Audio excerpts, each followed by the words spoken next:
All right, it appears, well, wait for it. Wait for it.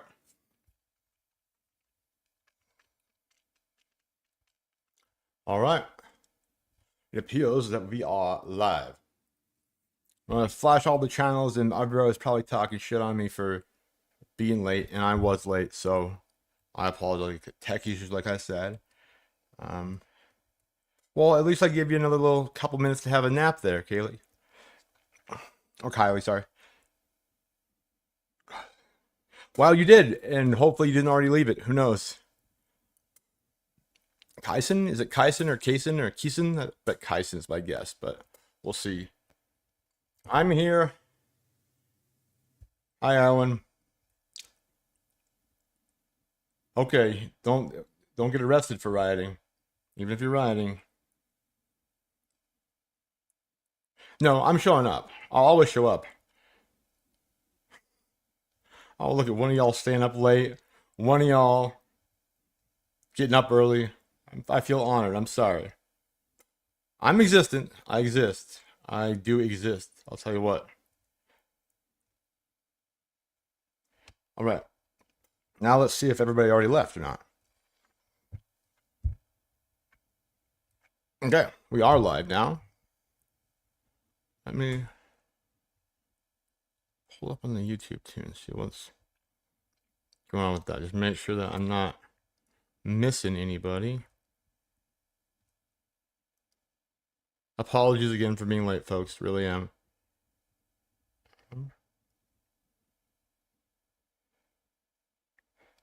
Yeah. And then that one. Uh-huh.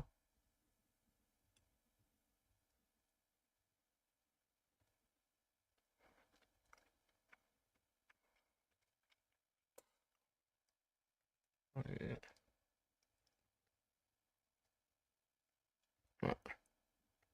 Let's see if I'll get some. Okay, there we go. Okay, cool. Audio's up. Everything's good now. It's now midnight. Well, I was waiting until midnight. I was waiting until midnight till you had to go to sleep and couldn't. I know. Sorry, everyone. I know. I'm sorry. My bad. Mea culpa. Me maximo culpa. I'm the baddie. I'm the asshole. It's true. So, I want to talk about Greek mythology today.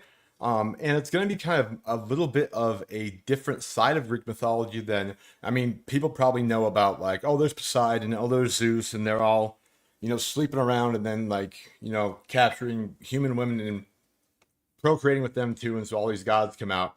But there's some kind of really interesting parts, and I think a lot of it has to do, not a lot of it, it's not like a one for one, like, oh, Sleep Token doesn't use all that mythology, like in all their songs or anything. So there's not like, it's not like a total key to figure out how to understand Sleep Token songs through Greek mythology. However, there is a lot of overlap. And there's some really cool little tidbits that a lot of people don't end up knowing about or talking about in, even if you take a class in like classic or ancient Greece or a myth class, a lot of the stuff that I think is really neat, they don't teach it because there's just not enough time in the year. So that's what we're gonna be doing. I have a little. Oh, hang on. I am the asshole. Let me go to the freaking. Sorry. Let me run over to the post thing and post the show notes. I'm sorry, folks. My bad. I'm just terrible today. I'm just terrible. Create a post. There's not gonna be really. It's just gonna be. I'm just gonna upload the damn show notes and we'll be good. Oh, except. Hmm.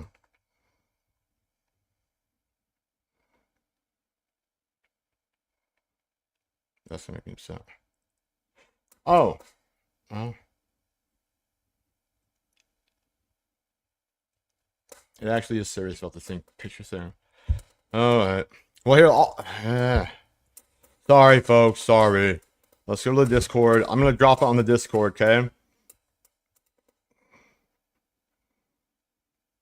Because I actually did prepare something for y'all, so I'd be kind of pointless of me to have done that without dropping it somewhere. Okay, podcast. I can't post the podcast announcements for whatever reason. I'll just go to general. Okay, incoming right now. No, I don't want nitro perks. Does that give you cool stuff if you have nitro? Whatever that is. So they're selling drugs. Oh, it exceeds the upload size limit. You piece of crap. How the hell did I exceed the upload size? Son of a bitch. Okay, we'll just do this one. We'll do this one. You'll have to watch the video screen for the pictures until but here's the whole show note outline. But the pictures will just be on the YouTube because they're too big to upload, apparently. Son of a bitch. All right.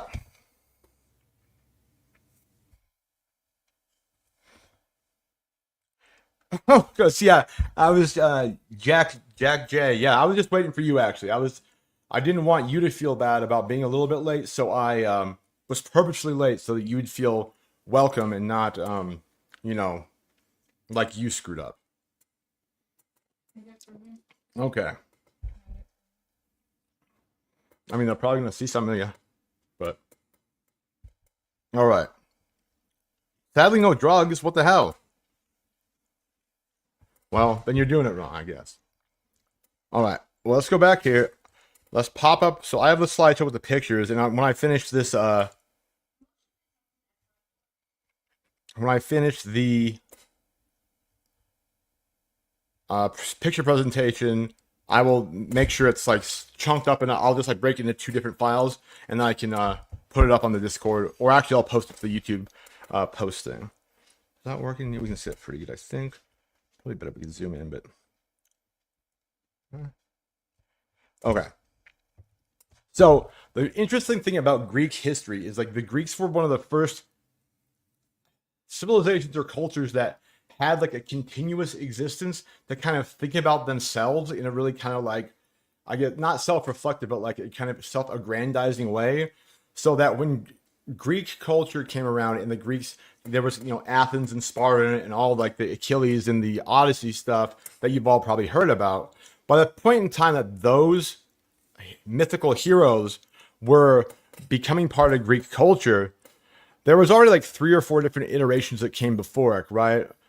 There's like the Bronze Age, the Archaic, the Classical, and the Hellenistic, right? And so the Bronze Age, the Greeks thought of it as the heroic age. And so this is when like the Trojan Wars happened, but they also imagined an even greater distant past where the gods came. Like the Greeks had a creation myth where the basically the sky fell in love with the sun and they had a baby. It was one of the oceans, and then they got mad and they had another baby, and then that baby gave birth to Cyclopses. And there's this guy named Hesiod who wrote a book called the Theogony, and the Theogony is literally like a family tree for the gods. He's like, this god begot that god, and this god made that god. So it basically tracks the whole like family tree and the lineage of every single Greek god down to like the really super minor ones that you'll never even like you like nobody, even the Greeks probably haven't like really, you know, heard of them that much. So but the thing is, like, since you have people who are writing and thinking about these things, you get this idea that the gods, Zeus and Poseidon and Rhea and Athena and Artemis and Apollo, to the Greeks, they were more than a myth. To Greeks, they were actually a part of their culture and past. They traced their own like lineage to.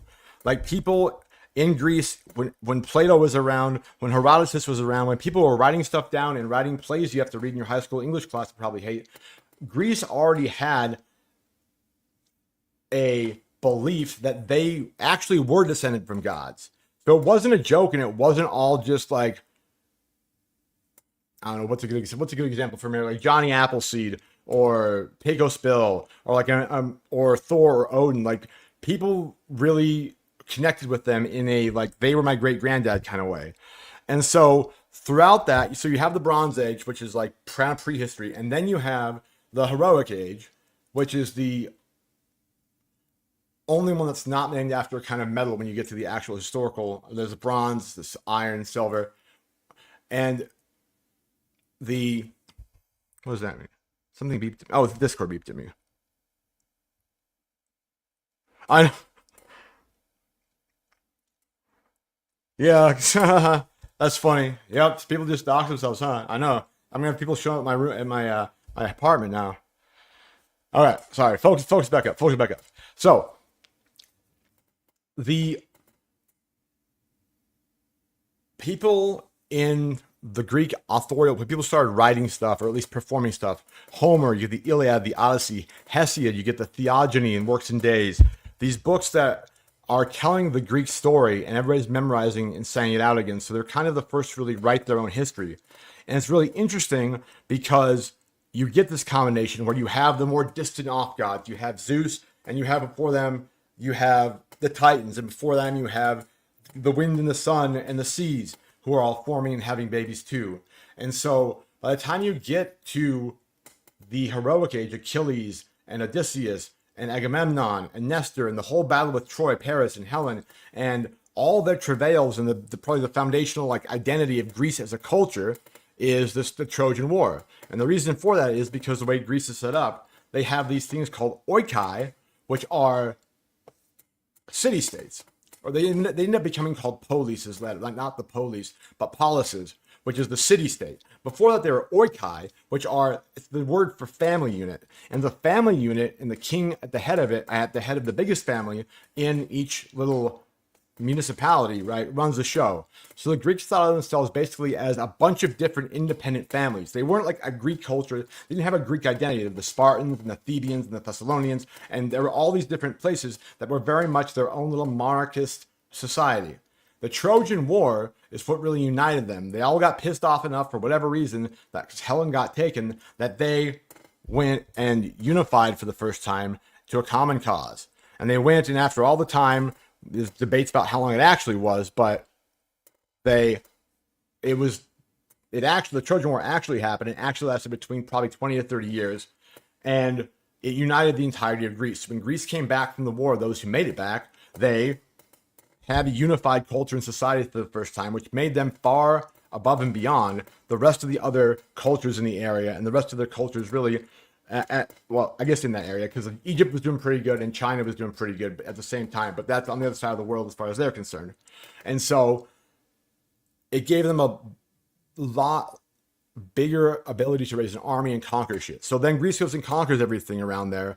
And then since they have wealth and they have slaves and they have everything they need to make their economy work, they have to worry about like farming and fielding and trying to not starve anymore. That's when this whole age of Greek writers comes about, because people are being able to be a philosopher and being able to write and not having to worry about fending off jackals or barbarians. And that's when the golden age, the classical age begins, is that kind of development of after the actual Trojan War. Greece settles down and has power and money, and they can begin to do lazy things like be a philosopher. So all that to say is a lot of these myths are coming from that point in time. All right. So one thing that they do very much mythologize and bring with them are these ancient heroes, Achilles, Homer, but it's even more local than that. Like because all the different Greek city-states all contributed an army and were led by their king to the Trojan War, and a lot of them died, a lot of them were good fighters, a lot of them were war heroes. That kind of made this hero cult practice rise up, which is when your king of your little piece of Greece dies, you bury him in the ground, you put a big altar on top of him, very high stones, and you're going to offer sacrifices like killing a lamb or a goat or a cow and having some feast on it, then burning it as a burnt offering for your king who's dead. So the hero worship and the actually sacrificing animals, either in full or in part, to them, pouring wine out, pouring olive oil out, pouring water out onto the gravesite in a little pit, so that your king who's dead, who's your hero, can have a good feast in the afterlife. And that pops up all over Greece, and it continues on for a long time. But it's based in this kind of notion of the king, and the king's the ruler of the city. When he dies, his body's sacred. They bury it. It's a sacred site. And so the libations and the sacrifice of the animals, the theoxania and games. Theoxania is like philosophizing and musicking, and also games, either Olympic games or poetry offs or write-offs, like write a play or whatever, right? And then you have and they've actually found these sites in ancient Greece, the tomb of Achilles, the tomb of Theseus, Agamemnon, they think they found. And so it kind of built this really interesting like local, like hyper localized culture. So like Thebes and Sparta have different new gods who are their old kings, if that makes sense. So that kind of spins up there and gets to some. Oh, come on. Come on, next slide. What the hell? Bro. It says I'm on. Okay, look. Stupid thing. Okay, so this is. Oh, if you can like zoom in on your screen, you can probably see some of this. So this is that book I was talking about by a guy, Hesiod, who writes a book called the Theology, which I was telling you, it's the entirety of the family tree of all the Greek gods and the heroes. And so this one right here, this family tree only goes to the first 4 generations. So that's what I was talking about at the beginning. The Gaia who was the earth and the sun. And so you can really see, if you look down to the bottom there, if you can see on your screens, right? At the very bottom, there's Zeus. It gives birth to Ares, and I can't read it.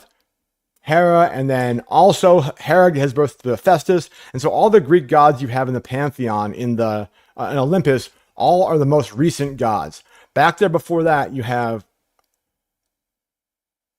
older, at the very top, you have the Titans, and they all, I mean, you probably don't know what the Titans, I won't go too much into that, but I just wanted to show you like what Hesiod was doing. He was like making an actual like family tree of the Greek culture and the Greek society. All right, there's that. How about it? The slides are out of order for some reason. Oh well, that's okay. We'll figure it out, damn it. I guess it's just a funky Sunday. All right. Well, so one of the myths I want to really focus on, we've all probably heard about Plato. He's the guy who wrote the Republic. He's the big Greek philosopher. If you have to take a class in Greek, or you have to take a class in philosophy, or even some literature classes, you'll read some Plato. Well, one thing Plato did in his 2 of his dialogues, there are his stories. One's called the Critias and one's called the Timaeus. And the Critias and the Timaeus both have this very interesting story he's telling his friend at this meeting of philosophers, and it's about Atlantis. And what's becoming more and more clear is that there's a lot of archaeological evidence that Plato was not exactly making it up. There's been, oh, where'd it go? Well, here's a picture at least. There's a picture of what some people thought, it's called the Rishad structure. It's in northern Africa. People thought that was actually Atlantis for a while because of the ring structure. Now it turns out that, okay, here, I pulled it up. Okay, so let me read you the thing. All right. So I'm going to read you a little bit of what Plato was said about Atlantis, and then we're going to talk about how it's actually pretty neat, because he might have been right. All right. Many great and wonderful deeds are recorded of your state in our histories. And he's saying this to his buddy. Whoa. But one of them exceeds all the rest in greatness and valor. For these histories tell of mighty power which unprovoked made an expedition against the whole of Europe and Asia, and to which your city put an end. This power came forth out of the Atlantic Ocean, for in those days the Atlantic was navigable, and there was an island situated in front of the straits, which are by you called the Pillars of Heracles. The island was larger than Libya and Asia put together, and was the way to other islands, and from those you might pass to the whole of the opposite continent, which surrounded the true ocean. For this sea, which is within the Straits of Heracles, is only a harbor, having a narrow entrance, but that other sea is a real sea, and the surrounding land may be most truly called a boundless continent. We'll go back over that in a second. Now, in this island of Atlantis, there was a great and wonderful empire, which had to rule over the whole island, and several others, and over parts of the continent. And furthermore, the men of Atlantis had subjected the parts of Libya within the columns of Heracles as far as Egypt, and of Europe as far as Theria. This vast power gathered into one endeavored to subdue at a blow our country and yours and the whole of the region within the straits. And then Solon, so he's talking to his buddy Solon, your country shone forth in the excellence of her virtue and strength among all mankind. She was preeminent in courage and military skill, and was the leader of the Hellenes, the Greeks. And when the rest of them fell off of her, being compelled to stand alone, After having undergone the very extremity of danger, she defeated and triumphed over the invaders and preserved from slavery those who were not yet subjugated, and generously liberated the rest of all of us who dwell within the pillars. He means Greeks, right? But afterwards there occurred a violent earthquake and floods, and in a single day and night of misfortune, all your warlike men in a body sank into the earth, and the island of Atlantis in a manner disappeared into the depths of the sea. For which reason the sea in those parts is impassable and impenetrable, because there's a shoal of mud in the way, and this was caused by the substance of the island. That's from Critias in book 30 or page 36 of the Critias. So, Timaeus, Timaeus. So what's really super interesting is that everybody, okay, it's a myth, it's a model. He's using it to prove a philosophical point. So the way that Atlantis is constructed, it has these concentric rings. There's these different. Come on, next slide. I have the better picture of it. I don't know. That was a picture of what people thought actually was Atlantis. I want the. This is so stupid. Maybe it's just lagging. Maybe that's it.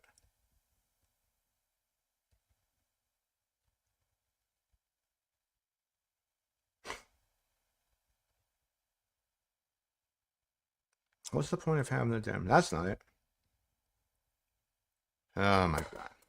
I know it's here. I see it, but when I click on it, it doesn't.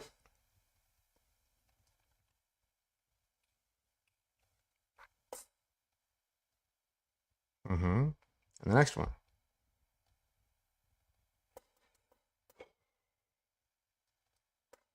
I'm actually going to pull this one up because I know where it is. And I'm going to have it. I'm just frustrated with my tech. It was doing this earlier. It was being all glitchy as hell. I'm sorry, folks.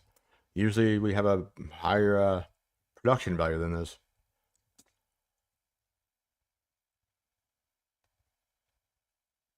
All right. So we're going to pull this down. And we're going to add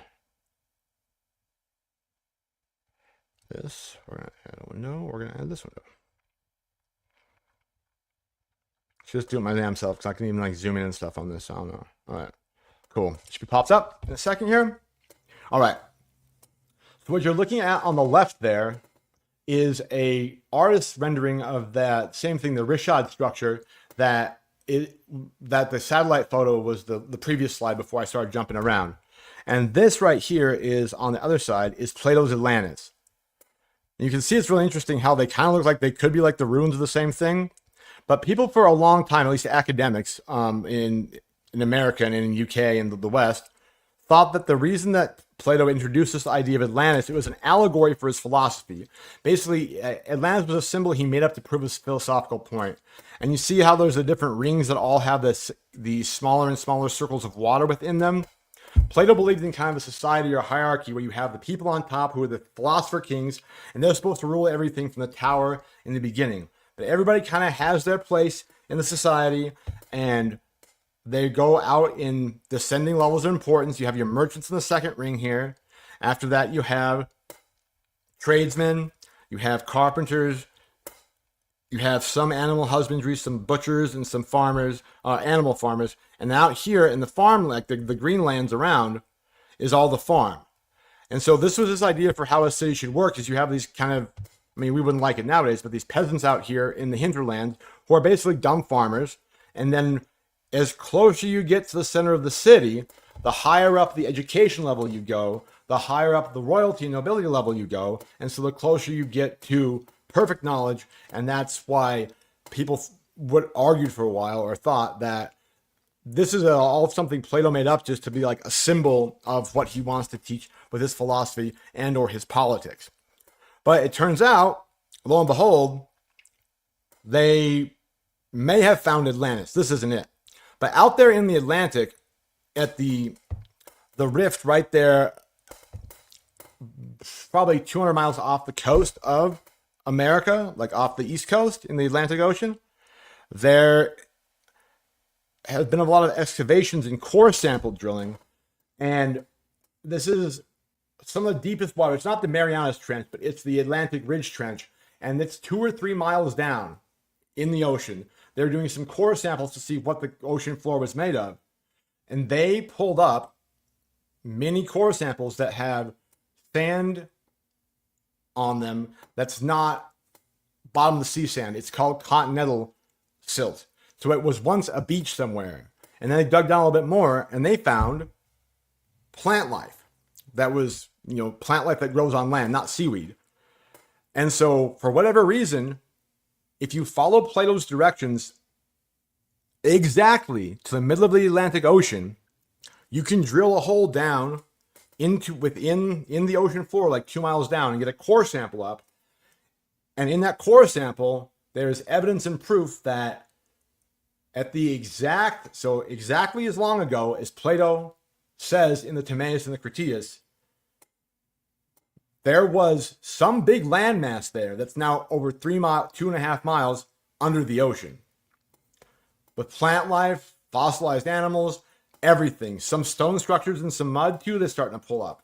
And so, I don't know, maybe it's a coincidence, but the way that Plato describes it seems to be basically like it might turn out to be dead on. And everybody who said that's a complete myth, there's no way, might end up being wrong. So let me pull up the last bit from the Critias now. All right. So he says, let me begin by observing, first of all, the 9,000. So this is when he starts talking about when this was, when Atlantis sunk into the ocean and how he knows that and why he thinks it happened.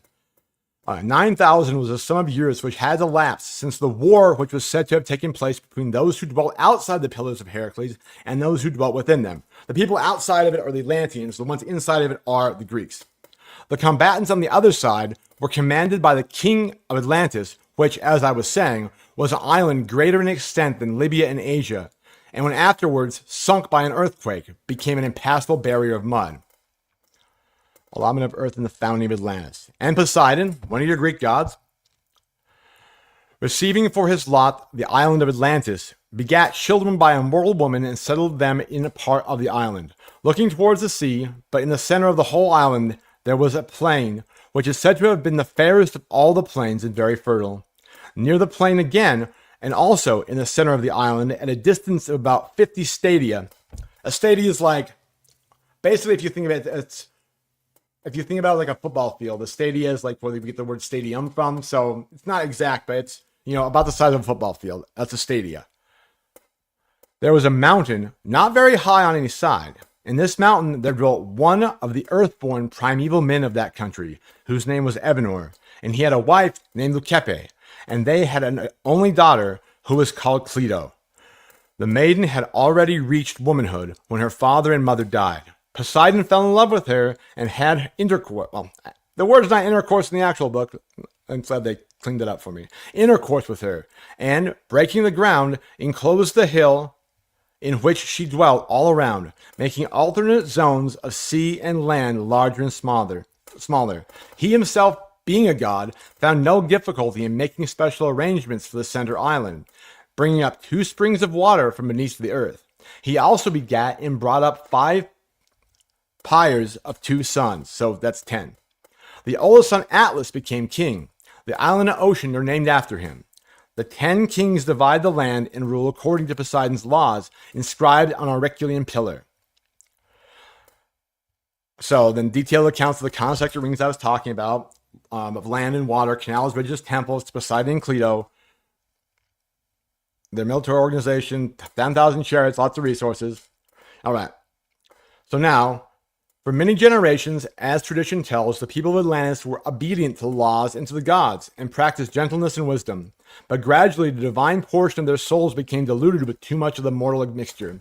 Basically, there's not a lot of, if you start breeding and having a lot of kids, and your kids have kids with people who are human and not part God, you're going to end up being a little bit too human real quick, and shit goes sideways when you start doing that. They began to degenerate. All-seeing Zeus wanted to punish them, held a council of the gods, and when he called them together, he spoke as follows. And then the rest of the book is burned. So that's the story of Atlantis, and it actually ends, Zeus spoke as follows. Bomb.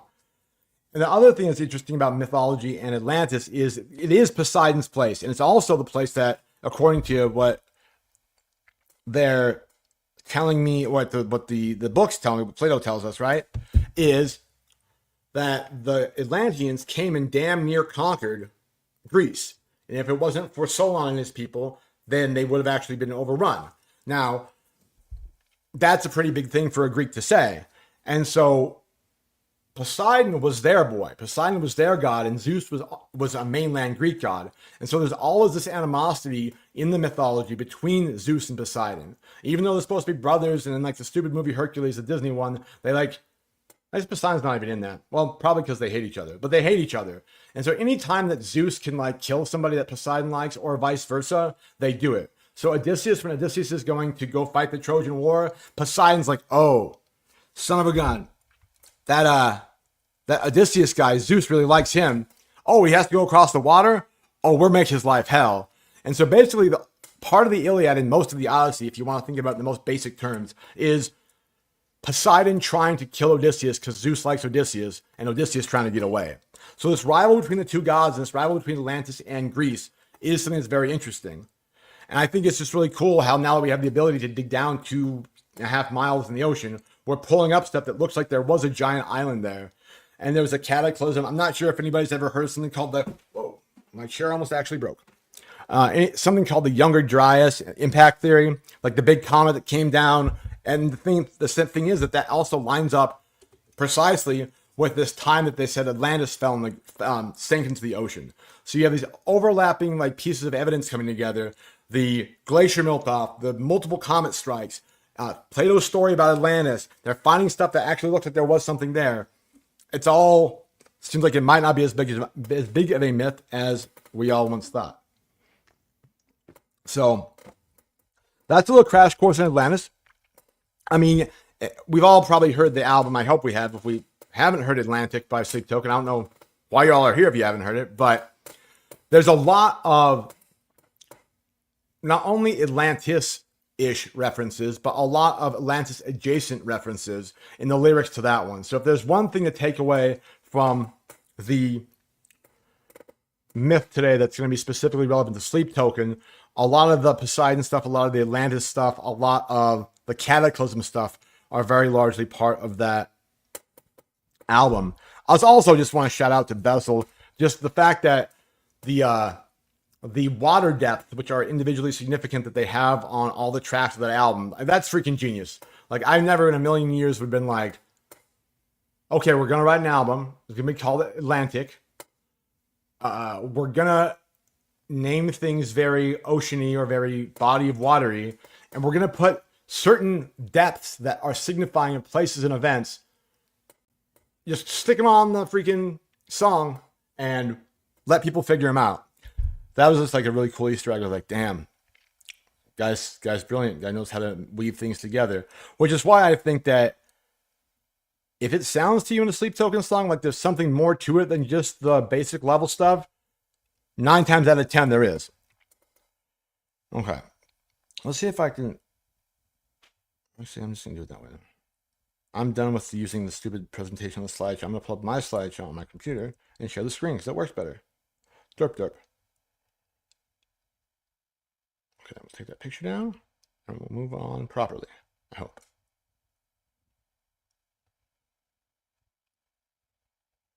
All right. Now you go down, you go up.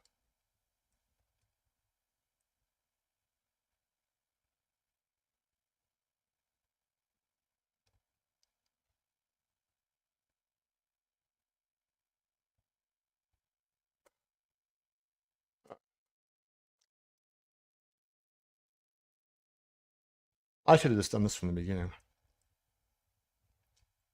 was trying to be too clever by half.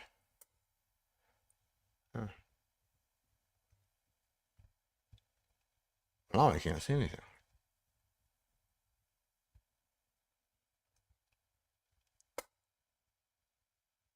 All right, well. See all the slides here. Okay, cool. So my slides were out of order. We can go back and actually do the other bit. Like the one slide I missed, I guess. So basically, and this actually is Sleep Token irrelevant too. So we'll, oh man. Other than that,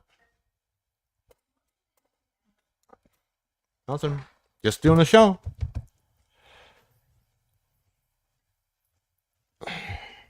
In the slideshow. Oh, no. All right. We're here. Okay. What I want to go back to, though, was just the trailer. We kind of talked about before. The idea that we had this family tree. Let me zoom in on it. I know I'm hopping around. The family tree of the Titans were first, and then you had Hyperion, Thala, and Kratos, right? And then Rhea and Kronos, and then they had a lot of murder and incest and stuff, and then Zeus came out of him, Zeus and Atlas, and then Zeus's kids, which are the Olympians, like Apollo, Artemis, Ares, Hephaestus, and then this. All right. So Chaos and Gaia are the two gods who came first. That's the mommy and the daddy of everybody. They give birth to Titans. Then you see Kronos and Rhea, Kronos and Rhea are Zeus's parents. And Rhea takes a big sickle and cuts off Kronos's. Oh no, I lied.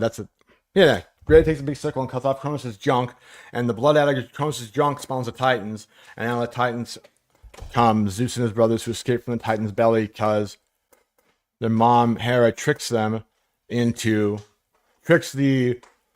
Titan Kronos into thinking that he's gonna eat his son because he's eating all the other kids, but Zeus's mommy gives him a rock and eats the rock, and then Zeus sneaks in at night and kills him. Whoever made that up's not a really brilliant person, I don't think. All right, and that's when things transfer to an Olympian god. Okay, did Plato. Cool. This is one of the things I was really excited about, is the Eumenides. So the Eumenides are also known as the Furies, not furries, the Furies, and they are the hellish banshee, kind of Amazon, like demon naked chicks who, if you do something wrong that pisses the gods off, like a flock of them will find you, and you never can escape the wrath of the Furies, or in this case, the wrath of the Eumenides. So there's a myth that's written about it. So after people are coming home from Troy, you have Agamemnon, who was the leader of the whole escapade, because Helen of Troy was his wife and they were going to get her back. So he was the head hunt. Oh, I lied. I'm not sorry. That was Nestor. Sorry. So it's not Nestor. Sorry. He was the leader of the forces there. Agamemnon was the leader of the forces, and his wife was named Clytemnestra. Of course, she stayed home. Well, Agamemnon was over there fighting Trojans for multiple years. Clytemnestra found a suitor, and so she was having a good time and all the hanky-panky back in Greece, while all the other Greek guys were dying and fighting Troy. So Agamemnon comes back home from the Trojan War, he makes it home, and she cooks him a big banquet, and all the people are there, but all the people are actually know about the new boyfriend and kind of like him better, and so all of him and his soldiers are killed the first night they're back in Greece by his, I guess they were still married, so his cheating wife and her boyfriend. And so that doesn't go over well because Agamemnon has a son named Orestes, who was also over there in Troy, and he didn't make it home that night, but he finally comes back and finds out that mommy killed daddy, and now mommy's with new daddy, and he doesn't like new daddy, and so he murders his mom and daddy, and the new mommy and homewrecker cheater guy. And you're not supposed to kill your parents in Greece. It's like something you don't do. If you kill your parents, the Furies, the Eumenides, are going to come after you, and they're going to find you, and they're going to tear you to pieces and take you down to Tartarus, to the bad place. And so what happens is Orestes actually leads them on a very long chase, on a big run. And they go through multiple islands and all over Greece, and he hides out for a while, and eventually they catch him. But Zeus intervenes again, and Zeus is like, not Zeus, Apollo. Apollo intervenes. He's like, maybe we're being a bit harsh. I mean, she did kill his dad, so it's vengeance. And can you kill our dad? Well, can you kill your mom? Well, if they kill your dad, can you kill the other one? And so they convene. The Eumenides are sitting there ready to rip Orestes apart. And the gods convene with the people in Delphi, where they're at right then, a trial. And so this is the first mention of any kind of like jury trial in any kind of literature ever. And we're not exactly sure where it came from or how whoever wrote it came up with the idea for this, but the Eumenides want to kill Orestes, and Apollo has the idea, no, we'll have a trial. And Apollo is the lawyer for Orestes, the guy who killed his mom because she killed his dad. He killed Clytemnestra because she killed Agamemnon. And Athena is the judge. Zeus appoints Athena the judge, and there are some just Greek Delphians there who are the jury. And they have a whole argument. And the Eumenides are sitting there like the executioner or firing squad or the bailiff or whatever, just waiting to hopefully get a pound of flesh from Orestes if he gets found guilty. And the jurors vote, and the jury is tied. Because I guess the Greeks weren't smart enough to know that if you don't want to tie, you need to have an odd number of jurors, right?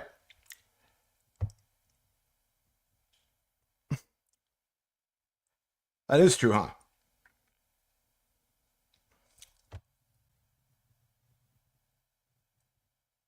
Oh yeah. Well, I mean, that's a good point, Kaylee. I just think that the Greeks take it a little more serious than the other ones. Like, you're really not supposed to kill anybody anywhere, but people are doing it all the time. But the Greek gods back in the day and the humanity, the Furies, looked at it a bit more harshly than people in even China, or I mean, Genghis Khan, I think, probably killed. So like the Asiatic, the steppe people, the Mongolians, they didn't have a big problem with really killing anybody. But yeah, you're not supposed to kill him anywhere. But she killed his daddy, so then he killed his mommy, and then they came chasing him down. The Harpies came chasing him down. So there is ultimately a trial, and Athena gets to break the vote. So there's a little bit of difference, like in jury trials nowadays, like there are an odd number of jurors, so you don't need a tiebreaker, and the judge also doesn't get to cast a vote. Regardless, she votes to vote for innocence. She acquits him, I guess you would say. So Orestes, the Eumenides don't get to take Orestes away. And so it's a whole upending of this idea of retribution for family murder that Greece was very set on. And from that point forward, the question was, well, what are the, basically in the mythos, you have these Eumenides who are basically just like anybody who kills a family member, they will hunt them down and like eat their hearts and like pee on their faces and whatever. They'll mess you up, man. And then they'll send you to hell. And so what are we going to do with these Eumenides, these Harpies? What are we going to do? Wait, did I? I said Kaelin. Maybe I don't know. Maybe I did. It's recorded, so you can play back and see. But these, like, what are we going to do with these evil, fierce creatures now that we're not going to let them go just murder anybody they want to anymore because we decided it's not good for society? Well, Athena has an idea for that too. She somehow cuts their wings off, but doesn't. Sorry. Not my day. So she buys them or makes them or poofs them because she's a goddess, these long red robes, and sends them off to be scholars and to teach the workings of the oracles to all parts of Greece. So these Harpies, whose job it is to murder you if you kill someone in your family, Athena, after she acquits Orestes of his killing of his family members, somehow converts them into these like warrior monk scholar priest people in dark red robes who walk around Greece teaching people about the oracles and to value the gods. And so that's a transitional point from the kind of warring, you kill me, I'll kill you. If you kill your parents, we're all going to kill you. That whole notion of kind of like wartime, if you mess with me, we're going to go out back and probably we're both going to die out there, but definitely only one of us is coming back, to a society that had things like a government, some structure, some organization. And so that's what they mean by, or I mean in the slide, by the reconciliation of the old and the new gods. The old gods, the ones, again, you have the basis, right? Kronos and Zeus. Kronos ate all his kids, and Kronos' wife, Zeus' mom, tricked him, and just so that Zeus could kill Kronos. And then So that whole idea of killing your parents or them trying to kill you is also kind of part of the Greek mythos, but we're kind of moving past that now at this point in time through these creatures called the Eumenides. And they're pretty cool. All right. And that's supposed to be, it's not black and white. That's supposed to be one of the Eumenides. I don't think that, yeah, maybe it's one of the Eumenides in the robes putting the thing on Orestes when he's innocent. All right. Now here's a super fun one. This is Apollo, and this is Hyacinth. So, Apollo is a god of many talents and many problems. Whoa, my chair actually did break. He's good looking, he's smart, he's a smooth talker, he's really nice, he believes in justice, he likes long walks on the beach. He also will flip into a rage and kill you or anything around you for no reason, and no reason's ever given, which is problematic. So, again, he was the one who defended Orestes when Orestes killed his mom, when Orestes killed Clytemnestra and the Eumenides were chasing him down. So, like, okay, he believes in some justice and he got Orestes off, so that's good for him. He's not your average shitty public defender. We'll take that. Well, he was also, I don't think even saying pansexual or polysexual or omnisexual or all sexual it's not a big enough group to include the kind of sexual that Apollo was. If it moved and he liked it, he would have sex with it. This young man right there in the white tunic is Hyacinth. Hyacinth, apparently, according to Apollo, was the most beautiful boy in all of the lands. And Apollo, riding his chariot across the sky in the sun and stuff, could probably see all the boys he wanted to see. So if he said this was the prettiest one, he's probably right. So Apollo was deeply in love with Hyacinth. And Hyacinth was an athlete. And so they would go out and play sports games, discus, running around. And one day they decided, for whatever reason, to play catch the javelin. And Apollo threw the javelin. And son of a bitch, Hyacinth went out and caught the javelin. Apollo's like, oh, it's an accident. And so right through the heart, Hyacinth dies. Apollo tries to go there and save him. And his blood spills out all over the earth. And Apollo can't save him. So now Apollo is very sad, burns down a couple of villages, and then goes and buries his, you'd say lover? I don't know. Lover is even too, like his flavor of the week or day. But he was very upset that Hyacinth went. And so Apollo mythologically says, my grief is so severe that I will grow a flower from your blood and it will bear your initials on it. So the actual Hyacinth flower, I should have gotten a picture of that up, has it's the purple flower with the white 2 lines in it that look like letters. IR, that's what they look like in English. I can't remember the Greek symbols now, but that's basically like RIP in Greek. And so the idea of the Hyacinth flower is that Apollo made it to commemorate, to be a symbol of the love of his life, who he murdered with the javelin while they were playing in the yard one day after they were doing hanky-panky before that. So if you remember too from the Cumaean Sibyl mythic bit before, Apollo also fancied her and either had his way with her in one myth, or she promised to have her way with him and then she didn't want to, and then he's like, okay, suffer, and made her get smaller and then eventually shrink till her voice wasn't there. She had a bunch of years of life, but she got older. And basically he was a complete jackass to her, and he imprisoned her, and he made her be the oracle of the island of Cumae and the guardian of the underworld. And she never got to leave until she got so small that only her voice was left, and then she disappeared. So like, if Apollo is into you and Apollo's following you around and Apollo wants to slide in your DMs or like wants your number, you better watch out, because I don't think any, other than getting Orestes off, things start out really great with Apollo, but they go to hell really quickly. And he's, again, part of so many different myths that it's hard to keep track of them. But we have, he's the chariot rider across, he's the guy who brings the sun, and he also is the god of knowledge and wisdom. He's the god of poetry, he's the god of art, he's the god He kind of is everything to everybody. I'm trying to find.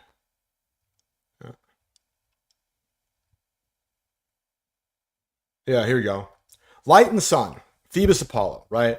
Music, poetry. This isn't on class notes if you want to follow along online.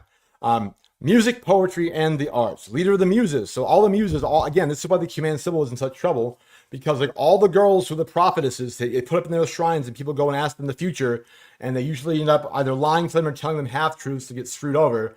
He set that whole ring of 9 muses up and put them in their places, and they're all, kind of whatever, groupies of Apollo.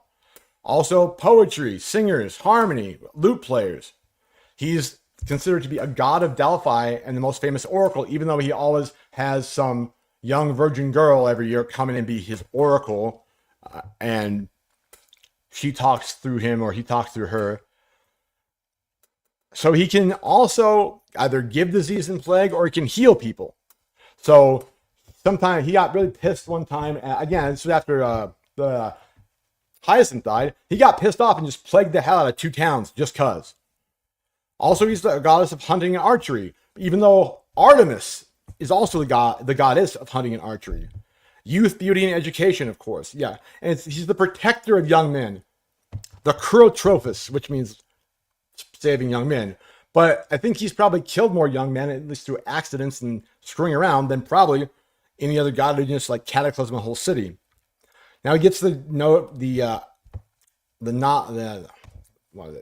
moniker of being for law and order and protection because he got Orestes off for killing his mom. But at the same time, Apollo has murdered, I mean, not even like murdered, like, okay, fire and brimstone from a distance, blow up a city, like with his own hands, sometimes by accident, sometimes on purpose, like murdered, strangled.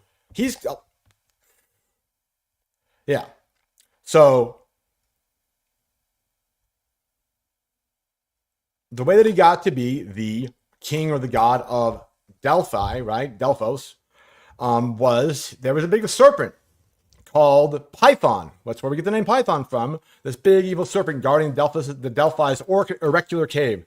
He killed the serpent. He claimed the site. He built a sanctuary there after he burnt half the city down to purify the temple, because anybody who was on the side of the sink he had to get rid of. And then he found the Pythian games, which is the poetry and probably dancing around naked, drunk, and chariot riding and whatnot. Then he went and he and his brother Artemis slay Tityos, the giant. And when they slay him for trying to R-word his sister Leto. And then Niobe, who's Leto's sister, boasts superiority over her. And so Apollo and Alamus go slaughter 12 to 14 of her children. Right. So their sister boasts that she's better than their other sister. And in response, Apollo and Artemis, his brother, slaughter 12 to 14 of her children, which would be their cousins. So Eros, who's kind of a funny guy, shoots Apollo with a love arrow. That's like Cupid, sort of, right? And he pursues the nymph Daphne. And Daphne actually gets away from him, but she transforms into a tree. Hyacinth, we've been through that. There's Corellus and Acephalus. He loves Coronus, but she cheats on him. And he has her killed, but rescues their son together. Acephalus, who's the god of medicine, the staff with the snakes on it you see on all the ambulances and in the hospitals, that's his staff, and it has the 2 coiled snakes around it. And then Zeus had to kill Acephalus because he went all full necromancer and started raising dead people with his healing powers. And Zeus, for whatever reason, is like, you can kill your parents, or you can't. Well, I guess you can kill your parents now and get off on it. But if you start raising up your dead parents, Zeus is going to have a big problem with it, and Zeus will just kill you. So Zeus killed Apollo's son, and he wasn't a big fan of that, but you can't really mess with Zeus, even if you are his son. So Apollo also, Marsyas, who's a satyr, one of those like goat-looking, the thing Danny DeVito plays in the stupid Hercules movie, challenges him to a music duel, like a guitar battle, right? Flute versus lyre. Apollo wins and then like literally cuts off Marsyas's like flays him, like skins him alive after he like vivisects him. And then Apollo says, well, it's because you were too prideful. Okay. So then Cassandra, he gives Cassandra the gift of prophecy, but when she won't sleep with him, he curses her so that everything that she says that's true, nobody will believe. But if she makes something up, then they'll think it's the truth. So basically, think about it. If you had a prophetess, if you had somebody, a truth teller, a soothsayer, a palm reader, a tarot card guy, you go to, and they were somehow cursed with everything they actually said that was true, you would call them a piece of crap and walk away. You wouldn't believe them. But everything they said that sounded like complete crap would actually come to pass. And so, like, if you could find a way to curse a seer, an oracle, a prophetess, that whenever she says the truth, nobody will believe. Like, that's a crappy way to live your life or do your job. Like, you have one job. You're my oracle. You're sitting in here telling people the future, and whenever you get it right, they're not going to believe you and they're not going to do it. Whenever you get it wrong, they're going to walk right off that cliff. All right, and then Midas, the whole, not the Midas touch thing, it's a different kind of myth, but he judges a music contest with Midas was playing in, but he took the pipes from Pan, the panty pipes, the goat man Pan, who's a nut, who is a who was a satyr. Apparently Apollo gets pissed at him for stealing his pipes and puts donkey ears on Midas. So Midas is like the kids in Pinocchio. Sorry for the Disney references. I'm not a huge fan. Yeah, so there's still more. He steals people's cattle. He has probably on the family tree. I'm trying to think of the family tree in Hesiod of the Theology. I think Apollo has like 50, 60 kids. And like a lot of them got killed. Like 50, 60 kids who like got to like adulthood. And some of his kids you might know are Orpheus, the guardian underworld guy, Persephone's hubby, Aristraeus, and Troilus. If they're not that important, but it's all good. So again, he set up the games at Delphi. All the little oracles they have all over the place. It's kind of like, I don't know, vape shops, I guess, in like America or maybe in Western countries too. Like there's like 30 vape shops in every damn city, and none of them have the same thing. Like Apollo's going around putting up oracles, like people are establishing, Pizza Huts or freaking vape shops.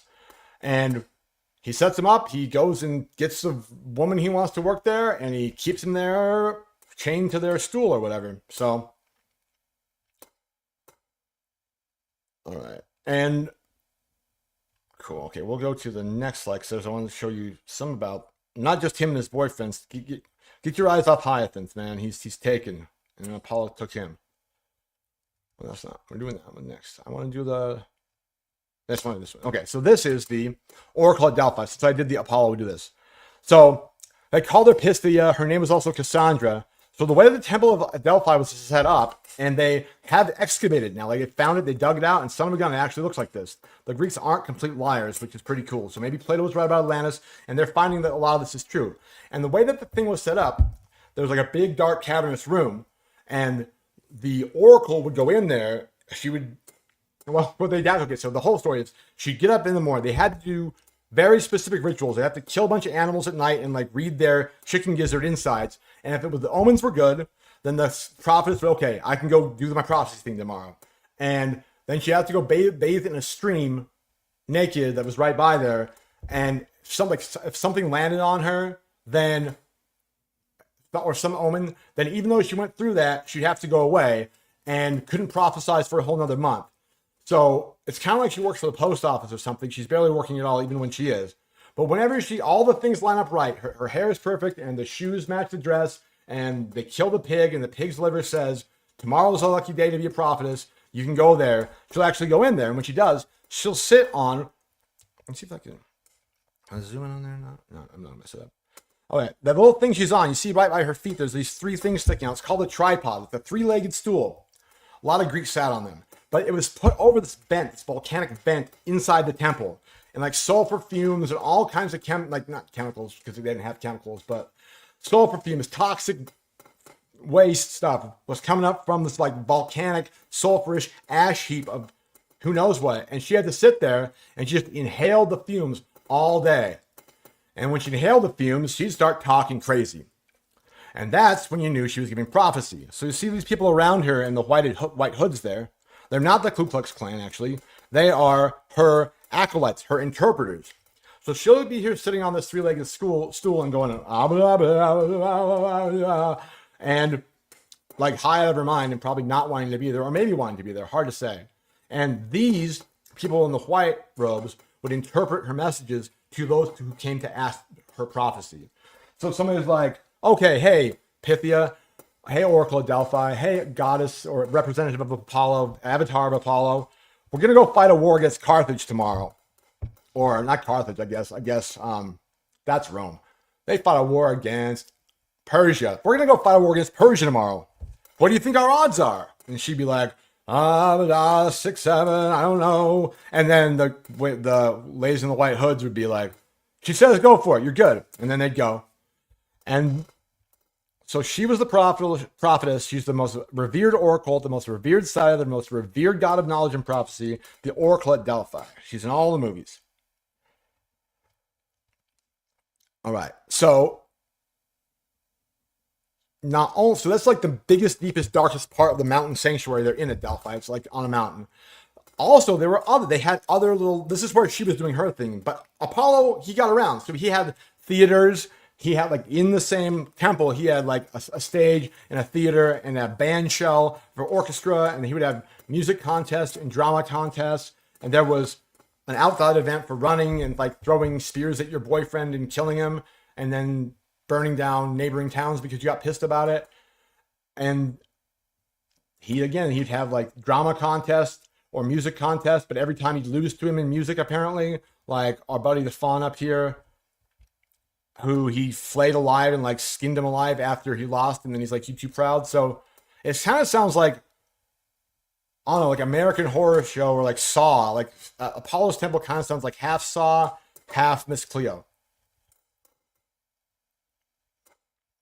All right. And so eventually, unfortunately, the people stopped, especially when the Christians came around like the 4th century AD, they banned the oracle. So the oracle had actually been there at Delphi, like prophesying and doing her crazy stuff for nigh on 1,000 years before the Christians came in under Theodosius I and banned her. So she had a good run of it. But everybody always like, okay, the oracle of Delphi, like, Agamemnon and Odysseus went and saw the oracle at Delphi. Orestes was at Delphi trying to talk to the oracle when they had the trial with the Eumenides. Hercules went to the oracle at Delphi. Oedipus went to the oracle at Delphi. She's like where you go. She's like, I guess nowadays, like TikTok to get your news. You go there and to ask the question. Socrates went to the oracle at Delphi. And yeah, he kind of pissed her off. She asked him if he was the smartest man in the world, and he said he didn't know, and she wasn't very happy about that. And she's like, well, then go find you somebody who's smarter than you. So he's like, okay, I'm gonna. And he walked all around the world, and he's like, nope, I've never found anybody as smart as I am. She was not happy. All right, we'll go on to the next thing then. So we got a little bit more to get through here. Oh, my boy, Herodotus. See, if you weren't raised at a certain point in time, which is probably better you weren't nowadays, but people don't really know about Herodotus. So Herodotus, as the name kind of sounds like, is like the first, what we call a historian. Like somebody who was actually going out there and talking with people, like kind of like a live streamer, kind of like an investigative journalist who like goes with the cartel guys and sees where they went to cocaine and like talks to the drug lord and talks about all his like, wives and what cartel he's going to go bomb the next day. And then like somehow doesn't get killed, but he's in the guerrilla camp and comes back home. Herodotus went everywhere, as far as he could go, and just talked to people and got their crazy stories and then kind of exaggerated them and made them even crazier. And so he has some really great stuff, but he was writing to, like, how Homer, whatever we mean by who Homer was, Odyssey, Iliad guy, like nothing Homer ever composed, and Homer might be more than one person, but was ever written down. It wasn't written down for centuries, if not more, later. He was all spoken, and if you were going to be a poet, you have to freaking memorize all the epics, you have to memorize every word of the Odyssey and the Iliad, and be able to recite them for the king or he'd cut your head off. And so if you were going to be like a poet, like a traveling, performing poet like Homer was, Like, your life was memorizing every damn word and be able to pronounce it just right and give a good effect on it. So poeting was like a thing then, because there was no writing yet. Well, Herodotus was actually writing stuff down, and a lot of it is actually preserved. And so he wrote what he called the histories. And it's kind of like a travel diary too. Like, you go to Thailand or whatever. You're like, oh, look, we're at Bangkok. Oh, look, here's my avocado toast from the bakery in France. So he's sort of like that too. But a thing that I love about him is he has some of the greatest quotes ever. So this is called, the most famous tale he ever told, right? So he went everywhere. So he was in Arabia. He call it Arabia. Oh, sorry, I lied, not Arabia. He was in India, which we think is actually, he made it all the way over to India from Greece, which is a hell of a thing to do. So he says, in this desert there live amid the sand great ants, in size somewhat less than dogs, but bigger than foxes. These ants make their dwellings underground and throw up the sand as they burrow. I don't think they mean puking, I think like throwing it up in the air. Now the sand which they throw up is full of gold. The ants are swifter than any other creature. The Indians made not haste, not one of them will escape. So he's talking about, this is from book 3, Travels to India. There are giant ants in the desert in India that are smaller than dogs but bigger than foxes, and they dig and they find the gold earth and they throw it up. And if you don't watch out, they're going to mess with you. All right. So there's a guy, Croesus. So these are like the stories he's telling. So like the thing about him is like, they're such great stories. Like, oh my God, giant ants digging up gold. Holy crap. Tell us another one, Herodotus.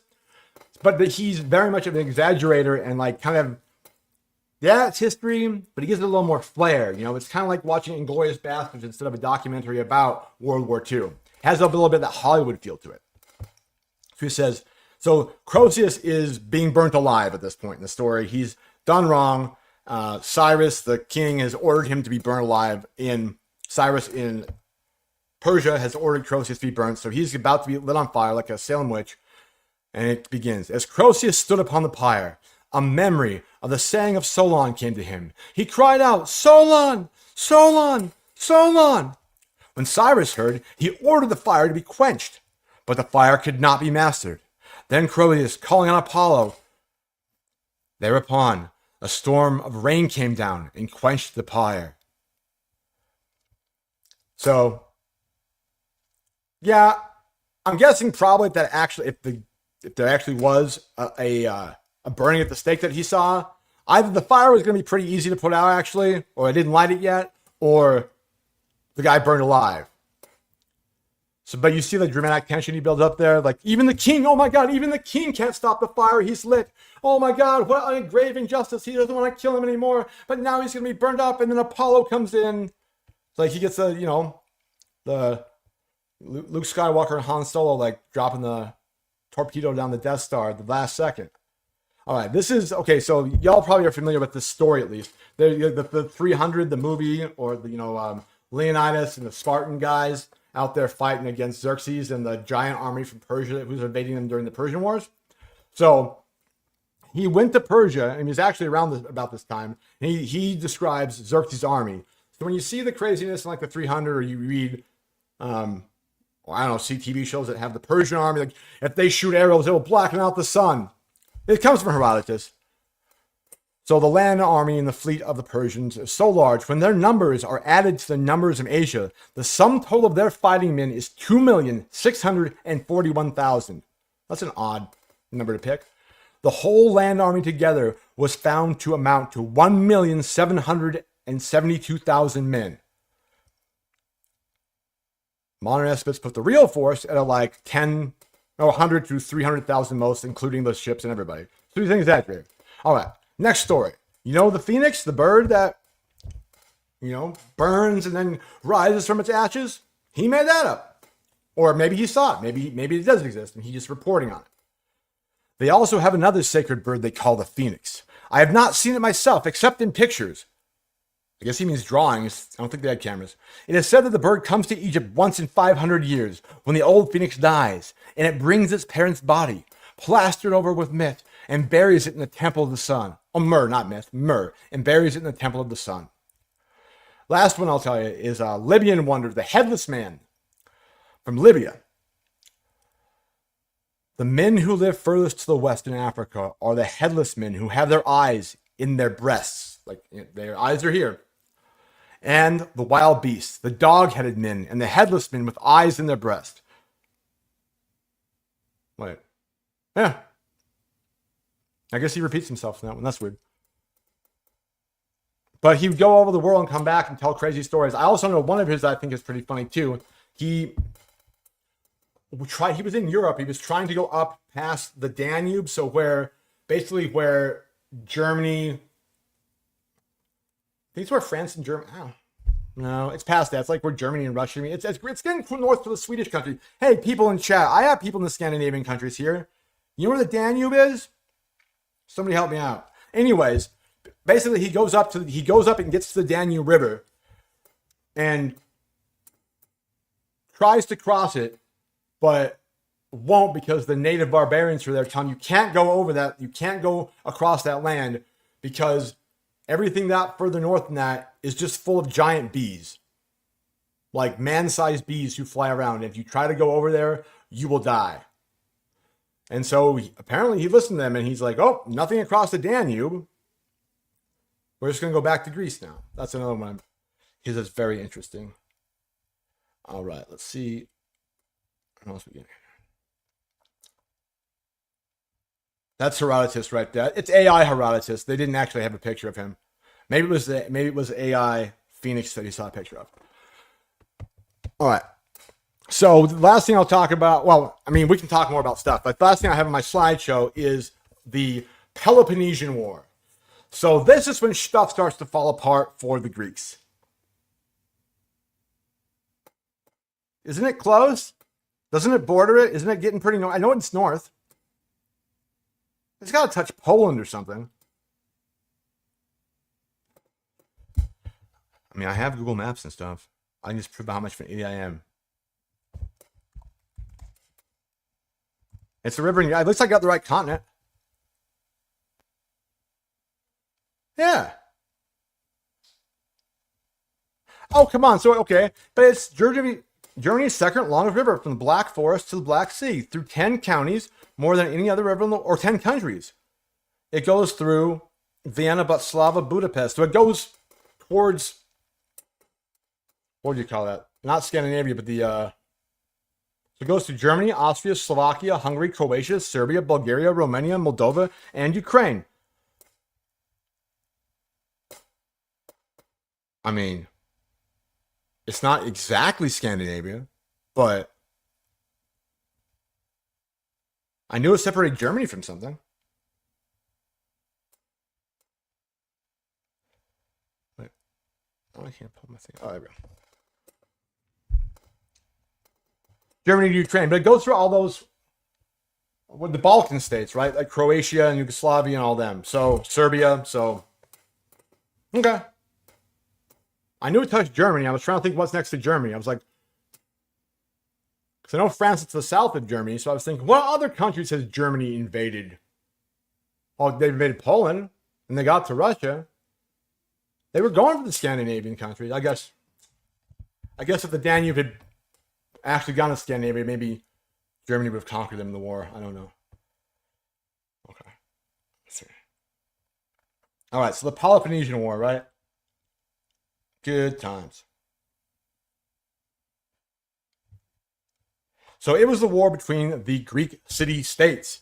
So after all the cool Trojan War stuff and all the myths and all the people writing poetry and people hanging out and doing Apollo stuff and Apollo killing his boyfriends and then killing the children of his sister, 14 of them, the Greek civilization started to fall apart. So remember we had the thing called the Poli, those individual city-states, Troy, Sparta, Athens, Thebes, Delphi.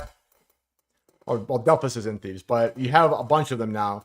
And they're actually growing out a little bit more. So little like colonies, little city-states over there by where Troy used to be in the Eurasia, in like what to Asia. So, Turkey, that kind of part. and they start fighting over them. The Greek city-states, so Troy starts fighting, not Troy, sorry. Yeah, Sparta starts fighting against Athens, and Athens starts fighting against Thebes, and Thebes starts fighting against Delphi, and it gets very, very problematic. And what happens is that the Athenians have more or less been running the show since the war with Persia and Xerxes' army got over. But now the Spartans are kind of pissed about that, and the Spartans start building an army and building a navy, and now they start getting funded by Persia. So now Xerxes the second, so not the one from the 300 who died, but the one who is his son, starts funding the Spartans. And so Spartans have all the gold and all the armor, and they're very warlike people, so they start building up a navy, and kind of in the, over a couple years, they have this like secret hidden navy, and they just attack Athens because they're pissed and they're kind of, mad that they've been playing second fiddle to Athens for so long. And that kicks off a whole bunch of different conflicts and wars. Spartan has some city-states on its team. Athens has some on theirs. Thebes is doing its own thing. And basically, they kind of blow each other up and destroy most of the agriculture and economy. They're not really a powerhouse anymore. And Sparta ends up taking over. Sparta wins the day. So the Peloponnesian War comes out with Sparta on top. And then Sparta, because they're kind of that way, they're kind of that guy, establishes a reign of tyrants. So we get the word tyrant from the Spartan word for leader. The tyrant is the one who is a couple of guys who are in charge of the whole thing, unquestioned leaders. You do what they say. They're warlike. They're the generals. They're the kings. So one thing maybe you don't know, that movie, The 300, in the actual story, because there actually was a guy named Leonidas who went out there there was more than 300, but whatever. He was one of two kings. Sparta always had two kings because they tend to fight a lot of battles, so they tend to lose a lot of kings that way. And so even though he's not in the stupid popular movie, the other king was both smarter, and Leonidas was kind of a screw up. He was kind of the guy who worked the fry cooker in the Spartan royal household. So Leonidas went out there to go see what was going on and fight the Persians, while the king who actually knew what was going on stayed home and rallied an army. So that's the system of tyrants, is you have two kings who rule co-equally kind of, and they have different tasks. So the thing is, after Sparta beats Athens, more or less, Athens and its democracy and its, people voting and having philosophy and music and, drink and women and whatever it is they're doing over there, it goes away and it becomes kind of a totalitarian, quasi civil war, but just kind of a totalitarian Spartan run thing. And that does not go super well, as opposed to like times where you're having all the poets and people out there writing stuff and gods walking around and whatever. So that's the Peloponnesian War. It was called the Peloponnesian League, was what Sparta was in charge of. And Sparta ended up in the end of it beating the Athens butt. And then shortly after this point in time, you have Alexander the Great. Well, Philip II of Macedon, Alexander the Great's daddy. When Spartans start screwing up real bad and everything gets kind of, nobody's any good at anything anymore, Philip II kind of comes in from up north, from a part of the what's now Greece, or from Macedon, and takes over all of Greece, and then gives the keys off to the car to his son Alexander, who then decides he wants to conquer the world, and he goes to conquer the world. What else am I touching? Oh, one thing I want to touch on. Just since we're all into like rituals and religious rituals and stuff, I want to talk about Sappho for a second. So it's not really a myth about Sappho, and there's not much mythical about, well, I guess maybe you could say she's mythical. So she's from the island of Lesbos. Guess what word that gives us today? Gives us the word lesbian, right? So she's from an island. It's supposed to be an island mostly of women. And she's supposed to be the best poet that anybody in the whole world, that people are like, oh, you got Homer beat. You got, I don't know who else there was back then. You got Homer beat. You got the other guys, but they're writing drama, not poetry, like Aristophanes and them guys. So, but anyway, the point being is that Plato, the guy who wrote about Atlantis and was probably right about it, called her the 10th muse. and said that she was both more delightful, the best voice, the best lute player. She would give Apollo a run for his money. And she probably actually was that good because Apollo didn't come down and kill her like he did everybody else who tried to challenge him to a poetry off or a music contest. So she started a circle or a group of young women who dedicated themselves to Aphrodite and to the Muses. So like a religious, I am probably more like a sorority than like a convent of nuns, but they focused on writing music and poetry and doing rituals. But they did some like crazy, like they're the ones who'd be like out in the middle of the night, like killing an owl and spitting the owl's blood at the moon and running around naked. And if you're a man and you try to go over there, they would like stab you with knives. It was like the fertility cult kind of, I guess the Greek version of Girls Gone Wild back in the day. But the point being is that she wrote for the first time ever lyric poetry. So the epic poetry that Homer wrote, like the Iliad, the Odyssey, the meter, it's written in epic hexameter, which is the beat, it's stress poetry. So every sixth syllable you say, it stresses on the sixth syllable. Every sixth syllable you say, it has to be on that one, right? And so that's what all these poets are memorizing everything that Homer's ever written or walking around doing. It's like memorizing Homer's work and then remembering how to say it with the right stress, so you're saying it in epic hexameter. But there's no rhyme, right? It's just the meter is sixes. Like every sixth syllable is stressed. I would hate myself. Anyway, she wrote what's called lyric poetry, like poetry that actually sounds good, poetry that has like rhyme and like image and stuff. It's not saying a thing a certain way to tell about how Achilles was fighting against Hector. So there, and the neat thing too is she has one and only one poem that survived. There's fragments that she wrote. So they found a lot of her stuff either burned on parchments or that's just been disappeared entirely, or papyri, like the papyrus scrolls. And there's, I think, 6 of the poems we have of hers are more than 40% complete. We have 1,000 or so that are like 2 words, skip 5 lines because that part's been cut out or burnt. 2 more words, another word. So it's kind of like playing Mad Libs. But I want to read you one of her poems.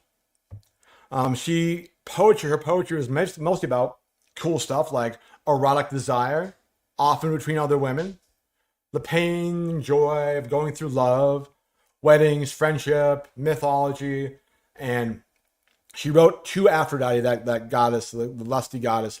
Wrote poetry dedicated to her a lot. So this is the one poem that survived of hers completely. It's the Ode to Aphrodite. And she has, okay, I can probably share my, let me stop that real quick. Pull this one up real quick. Share screen. Go there. Do it now. Hell yeah. All right. I couldn't zoom out of this. Right. There you go. Ornate throned immortal Aphrodite, while weaving daughter of Zeus, I pray, don't crush my heart with pains and torments, mistress, but come here. You asked, who is it this time? Sappho? What wrongs you? If she flees, soon she'll pursue. If she rejects gifts, soon she'll give them. If she doesn't love, soon she will love, even unwillingly.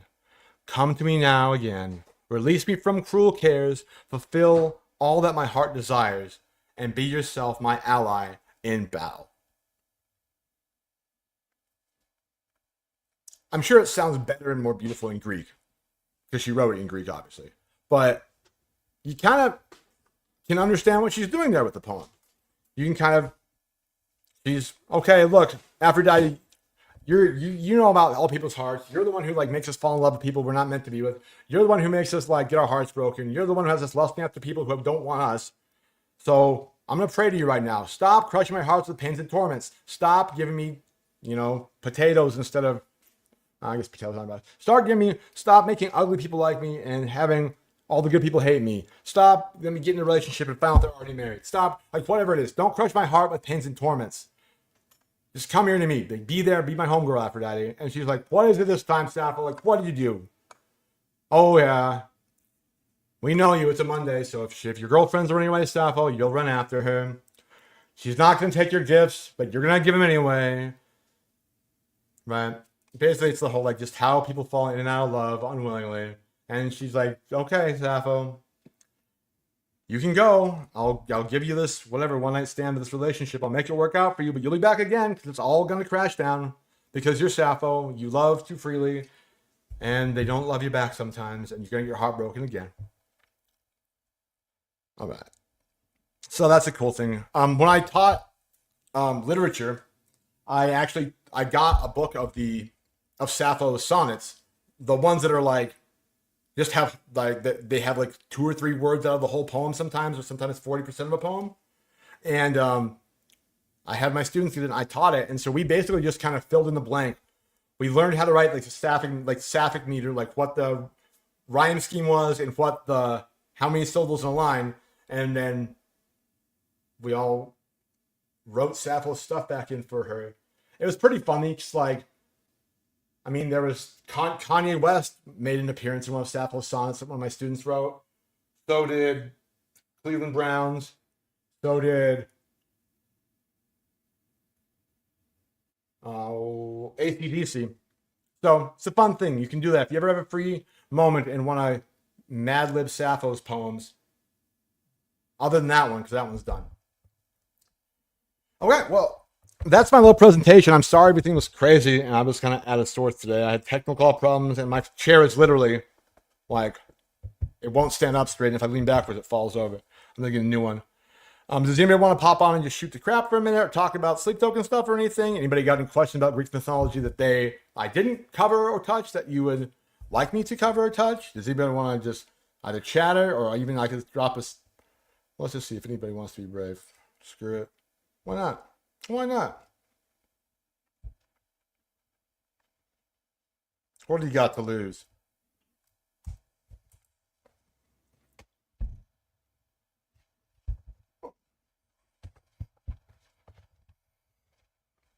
Who wants to pop in? You're welcome to pop in, talk about sleep token, talk about myth. If anybody has a Greek myth that I didn't talk about or wants me to talk more about.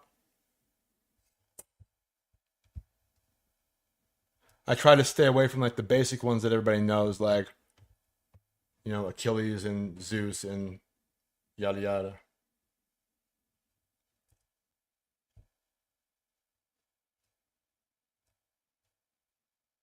Oh, hey! Hi. What's up? How you doing?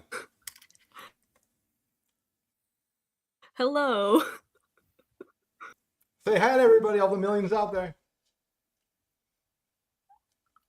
I got probably 3 hours of sleep. Well, thank you. I hope it. I mean, I don't think it was worth it. It was it with it being late and then the slides not working. It was not quite what I imagined it to be. So hopefully you're not too upset. No, it's good. Cool. So you guys gonna probably crash out as soon as it's done here? I have no idea. Most of the time I can't sleep in the day, so. Right. So did you intentionally stay up, or was it just you were just kind of unable to sleep anyway? So why not? Unable to sleep. Okay. Well, I don't feel as bad then. Nice. So how things been going? Decent, I guess. I think that's all that can go really at this point. Nice. Do you want to listen to a sleep token song, or you want to talk about whatever you want? Greek mythology, like any part of it you want to hear about? I have no idea. I just I am enjoy gonna being on the show. No, it's cool. No, I enjoy having you. It's good to have somebody to talk to. I am gonna like fall over and break my neck on screen.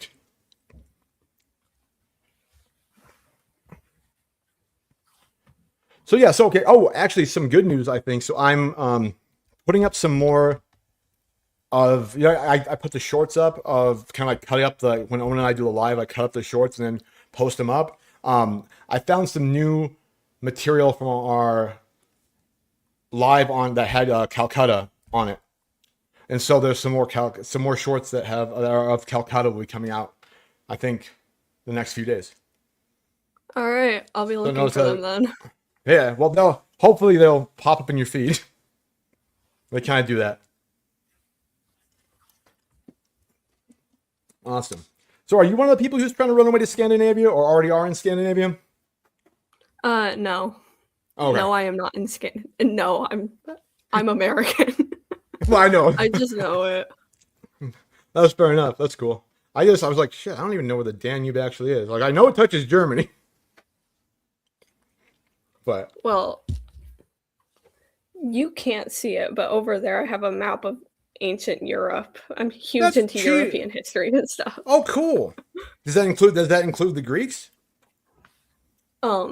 Sometimes more like France and Great Britain and stuff like that. Okay, so like the Normans, like the Anglo-Saxons, like the Yeah. Celts, like Merlin and King Arthur. Oh, tell me more.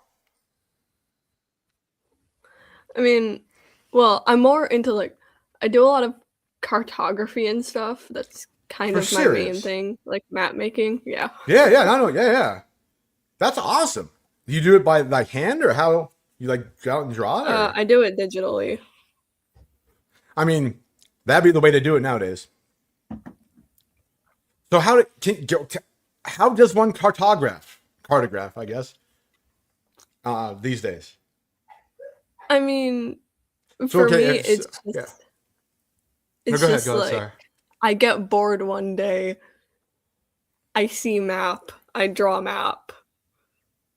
That's cool. Is there like? Oh, I'm not asking why you do it. I mean, it sounds like something you love, so that's great. I'm like, but like, so if I were you, I'm like, damn, I'm bored. Damn, I gotta draw a map. What would I then do to draw a map? Obviously, open some kind of a program, but like, are you just like in like Yeah. are you in Microsoft Paint and just try to like keep the mouse really still? Where you? No, I'm on the. I use the phone. Oh, that's cool. So, how big or how small of maps have you made? Like, do you like I'm mapping out the park, but I'm gonna get like every like corner and every part where the playground ends and the wood chips begin. And Okay, is it no, a I detail? cannot be that exact. Well, I didn't know. I don't know how bored you get.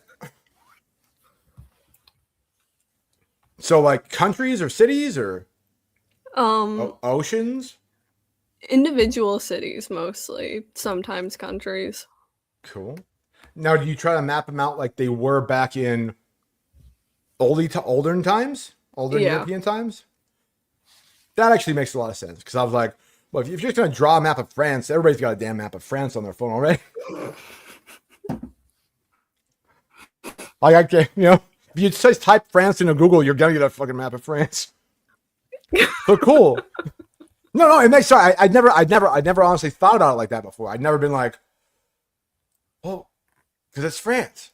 But like, no, that makes sense. If you're going back to like France, I don't know, like 1100, it would look way different, and there would actually be a reason and a need. I don't know how many Vikings are going to come ask you for a map of France, but it actually is fulfilling to draw. Like that'd be cool. So what do you use as references to know like where boundaries were or where like provinces ended or where like where the borders were or who? I mean, most of the time, I'm just freehanding it based off of like historical facts and stuff. I do Cool. use reference pictures sometimes, but that's pretty Oh much no, I it. wasn't thinking of that. I was just like, yeah, if you like look at like history, like a book or like watch a documentary on something. Okay, that's about where I don't know. Well, I guess Marseille wasn't really like hadn't been built yet, because Louis XIV built that. But like where Paris was and what Paris was when the Vikings invaded in like 900 or whatever. Like you use like historical stuff about that, and you're like, okay, you can get a picture of it in your head and then kind of make it real. Yeah. That's cool. So what's the? Do you ever start doing it and you just get frustrated? You're like, fuck this country. Like, yeah, whatever, Sweden. Not really. All I right. mean, I don't How get so? frustrated that easily. Is it actually like is it like stress relieving? Is it actually like soothing, Yeah. healing? That's cool. What's the most like time you spent on a map? Probably up to 12 hours. Like in one sitting, you're like overall or both? Overall. Overall, okay. You're not like I'm not going to sleep till this map's done. No, that's cool. So what was that a map of? Like what was like your most well what two questions? Your most favorite map you Um, ever done, your most favorite one you ever done, and then like the hardest one, and then like the biggest one. So three questions. so hardest one was um Southeast Asia back in the 1800s. Oh God, that sounds That terrifying. Half those countries aren't even there anymore. because you got because you got all those tiny little islands and stuff you have to Oh, draw. Um, does your map drawer have like a zoom in feature, like a pinch to zoom thing? yeah. Well, that's good because otherwise you'd be like, I gotta keep the stylus really fucking still. Okay, there's Polynesia. And then most favorite goes to like 1700s America because I like America. It's my home country. Well, that's good. You're a patriot. Good job, soldier. No, 1700 America was crazy though because like, I mean, Civil War just got over. Everything was all still on fire, Yeah, everything was a mess. My state didn't even exist. right? No kidding. The state I was born in didn't exist. I was born in Wyoming. That state was a long way from existing yet. Yeah, Michigan here. So it Yeah, didn't yeah. exist until what, 1836? You still got us beat by like almost 100 years. Wyoming was the last state that's in the only states after Wyoming were Hawaii and Alaska were the last ones. And the reason they couldn't do it is because like there was the rule like you have to have X amount of people living in your state to become a state, and nobody wanted to fucking live in Wyoming. And I don't blame them. And so Yeah, it it's got kind of to no man's land.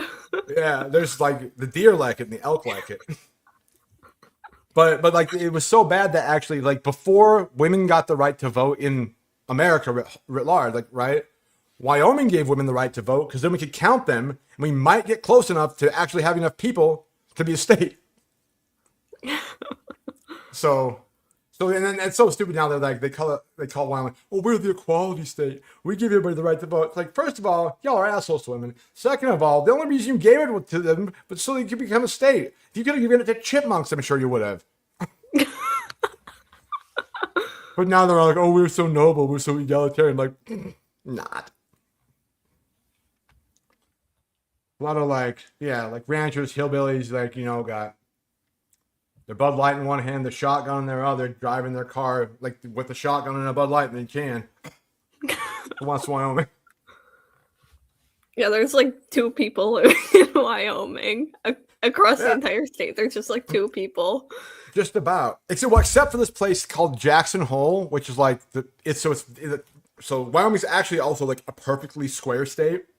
Like when they say, "Oh, those square states," no, Wyoming is like the actual square state. But up in the very top left-hand corner, there's a place called Jackson, which is like high in the mountains, and it's right by the Yellowstone Park, ski lodges, and it's where all the people from California and Hollywood and stuff go because Wyoming doesn't have an income tax. Because why would they? There's nobody living there. They wouldn't make any money anyway. So nobody who's actually from Wyoming can afford to live there. So it's just like celebrities like Harrison Ford, Mark Hamill, like name them.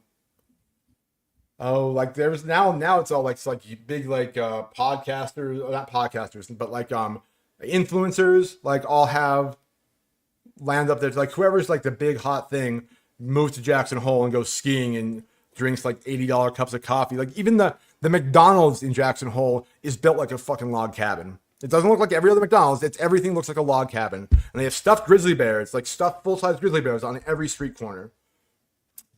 They can't because they have the money like that. It sounds like a nightmare. Oh, it's terrible. I got in trouble because I got in trouble. I was there for a debate tournament when I was in high school, and we got snowed in because it also snows a lot. It's way up high. And I don't know why they had to do this to me, but they had a like knife store, like a store that sold knives and things, like right there on the strip. And I was like, I got like $5. So I bought me a Chinese throwing or Japanese throwing star. Japanese throwing star. I was walking around town. I was like, these grizzly bears are sitting there with their chest out like this. So I was ninja starring the grizzly bears. Because I was bored. I should have taken up cartography, to be honest. If I'd been drawing maps, I wouldn't have been throwing ninja stars into grizzly bears. Well, you have to have a lot of patience. Yeah, Something most of the time I don't have. But this is like the thing that you do have before. Yeah.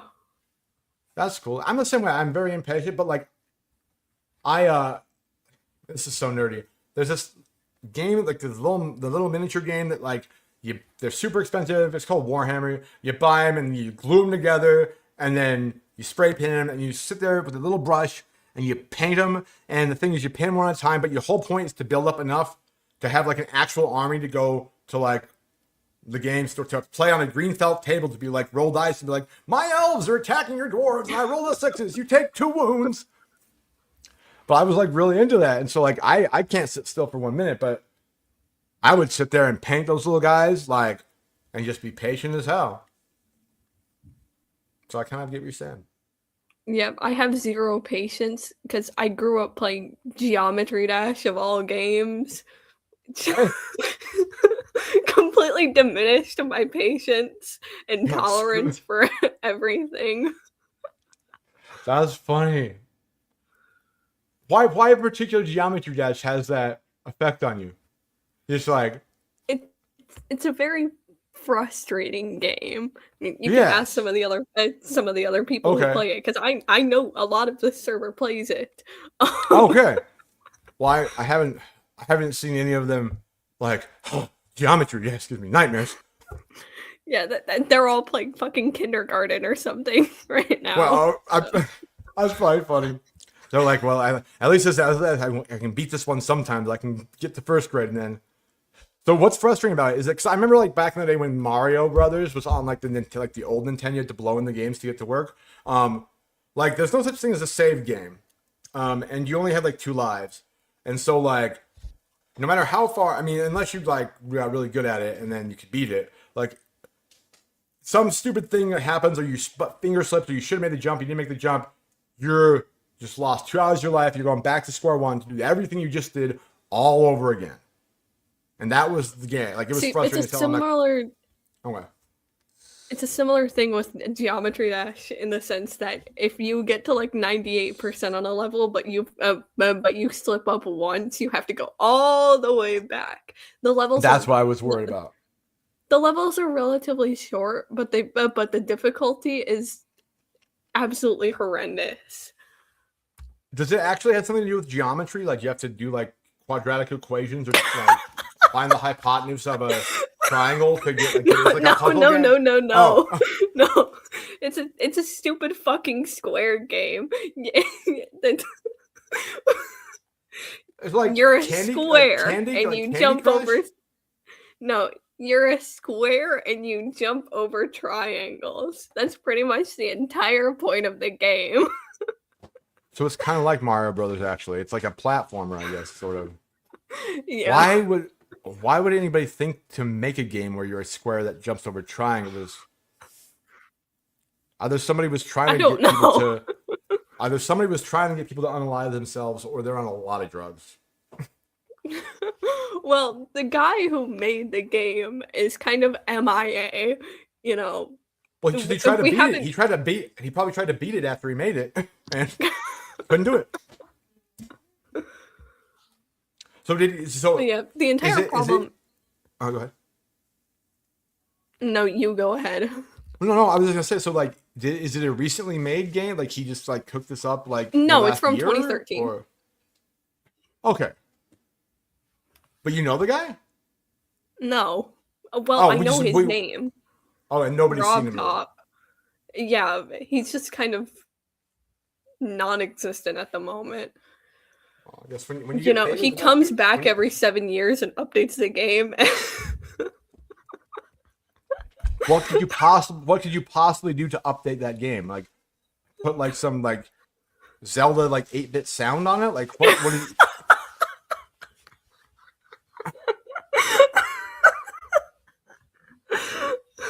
I feel so weird explaining this. So Well, I feel weird that I don't get it, and I don't understand. I mean, I feel weird asking. aside the square that can jump over triangles, there's also other game modes Oh, that's only to the one game. challenge. Okay. Yeah, so not only do you have the square, but well, it's actually called the cube, but it's a But 2D game. yeah, I was gonna say it's a tube. It's a cube. You just can't see that it's a cube. You only see one side of it. There's also the ship game mode. Has nothing to do with the ships I know Corey is thinking of. um, it's an actual ship, you know, the one that flies. But not like a boat. Not like a boat. No. Oh, like a airship. It's more like he meant plane and named it ship Oh. instead. Probably just to screw It's with people. supposed to be a plane. But it flies. Yes. But you can't really tell because it's 2D. Yeah. So it might look like it might as well look like it's walking. Yeah, it's hold on 1 second. So what do you do when you're the plane? Fly over triangles? You fly. Yeah, you fly through you fly away from the triangle. So triangles are just the bad things, and in all the game modes, are triangles the evil ones? Yeah, most of the time. At least he's consistent.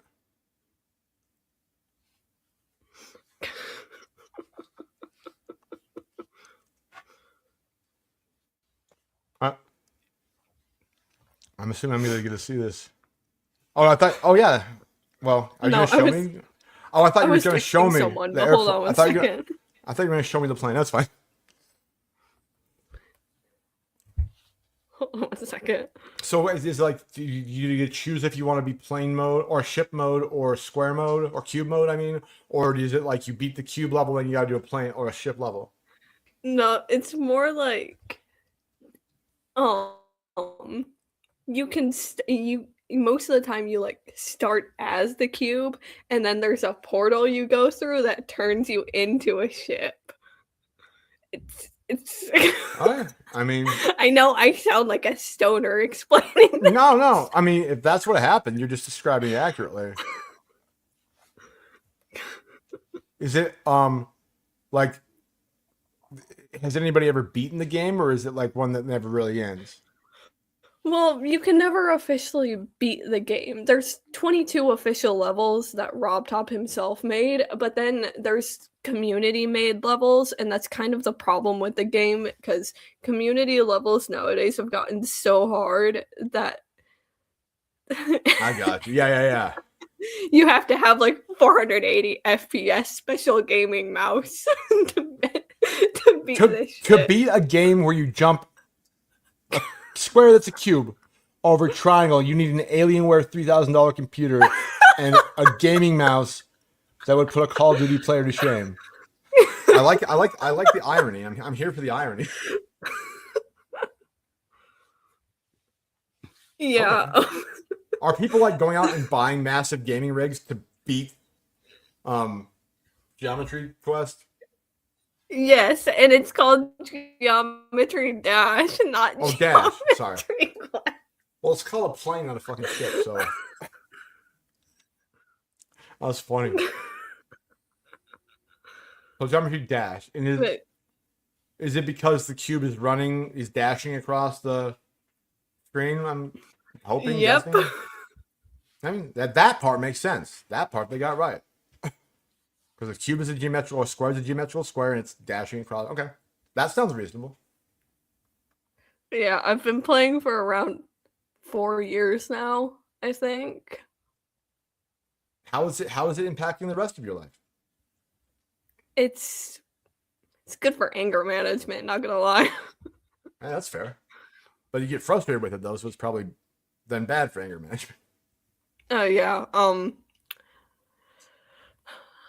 I know someone. I'm not gonna name names, but they're in the live chat. They know who they are. Who smashed his keyboard over this game? Corey. Corey. What's up, Corey? Is Corey that competitive, or just like this was like I want to watch it all burn? No, he just. It can be a very frustrating game. I bet. So sorry, are you like not playing Dance Dance Revolution and other newer games because of this? Are you like so? Well, no, Geometry Dash isn't the only thing I play. I mostly play Okay, cool. first-person shooters. Okay, I just want to make sure you had some variety in your life and you weren't just like devoted so heavily to Geometry Quest that like you're like, what the hell is Pokemon? No, and I play more Far Cry 5 than anything. Okay, that's probably healthier that way. Because I'm just like, I've been playing Geometry Quest since 2013. I can't stop. You might need to get.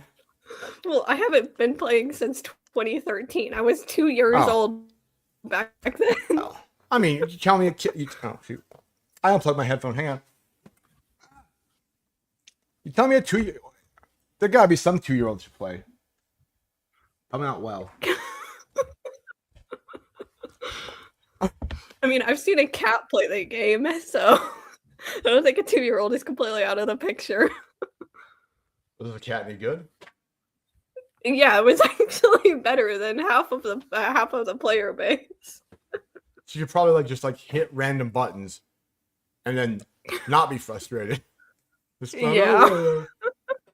That's fair. How do you play it? Do you like you have to hit the arrow keys and then like W to jump, or like? Yeah, it depends on what your keyboard setup is. I play with my right hand, so I use the enter key to jump. Okay, so you sit here and Because you're like, I used to use the arrow keys, but my up arrow is not up arrowing. problem. You looking for a replacement up arrow? Maybe. I mean, Well, what think else about- do I use it for? Just Geometry Dash. Well, going up. Yeah, probably not really, huh? What do I use it for? I don't even know. I guess if I'm like writing a Word document and I want to go up just like one line, so I wouldn't want to go click the. If it was way up there, I'll just go click. But if it's just one line, Well, I have a might use mouse it. for that. Well, no, I'm saying I have a mouse for that too. But I was trying to think of what situation I use the up arrow for, and it's probably just if I'm already have my hand on the keyboard and I want to go up one line. That's probably all I would use it for. But okay, so the thing about computer games and me is like I have like big fat hands, and the whole like people trying to play like oh, what was it? Well, any FPS on the computer, and back when it was like it was I don't, yeah, that frustrated me. Whatever, I could never.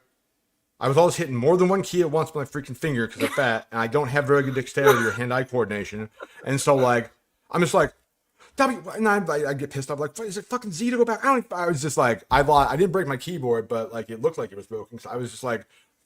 I'm just like, I can't do this. Give me a damn controller. Give me a controller. And this was back in the day before you could like actually link your controller Bluetoothly to your computer. So you had to learn how to do the damn keyboard thing or not do it at all. I used to use Xbox controller for most of my games, but I don't own one anymore. My brother has it, so Bastard. just gonna Fair have to enough, steal yeah. it from him one day. Yeah, and then he'll break his keyboard too. He wouldn't notice. He has a million different PlayStation controllers anyways. Oh, then why haven't you already done that then? If he's not going to notice and he has a million, I mean, if you've Because he does not live adjusted, here. well, that would be a good reason for that. I mean, I could always That would walk be- up there. Well, A I mean, mile from my house. well, if it ever becomes important enough for you to do it, then I bet you will. But it seems like it's not that important yet. Oh, that's funny. Yeah, I've gotten pretty used to keyboard.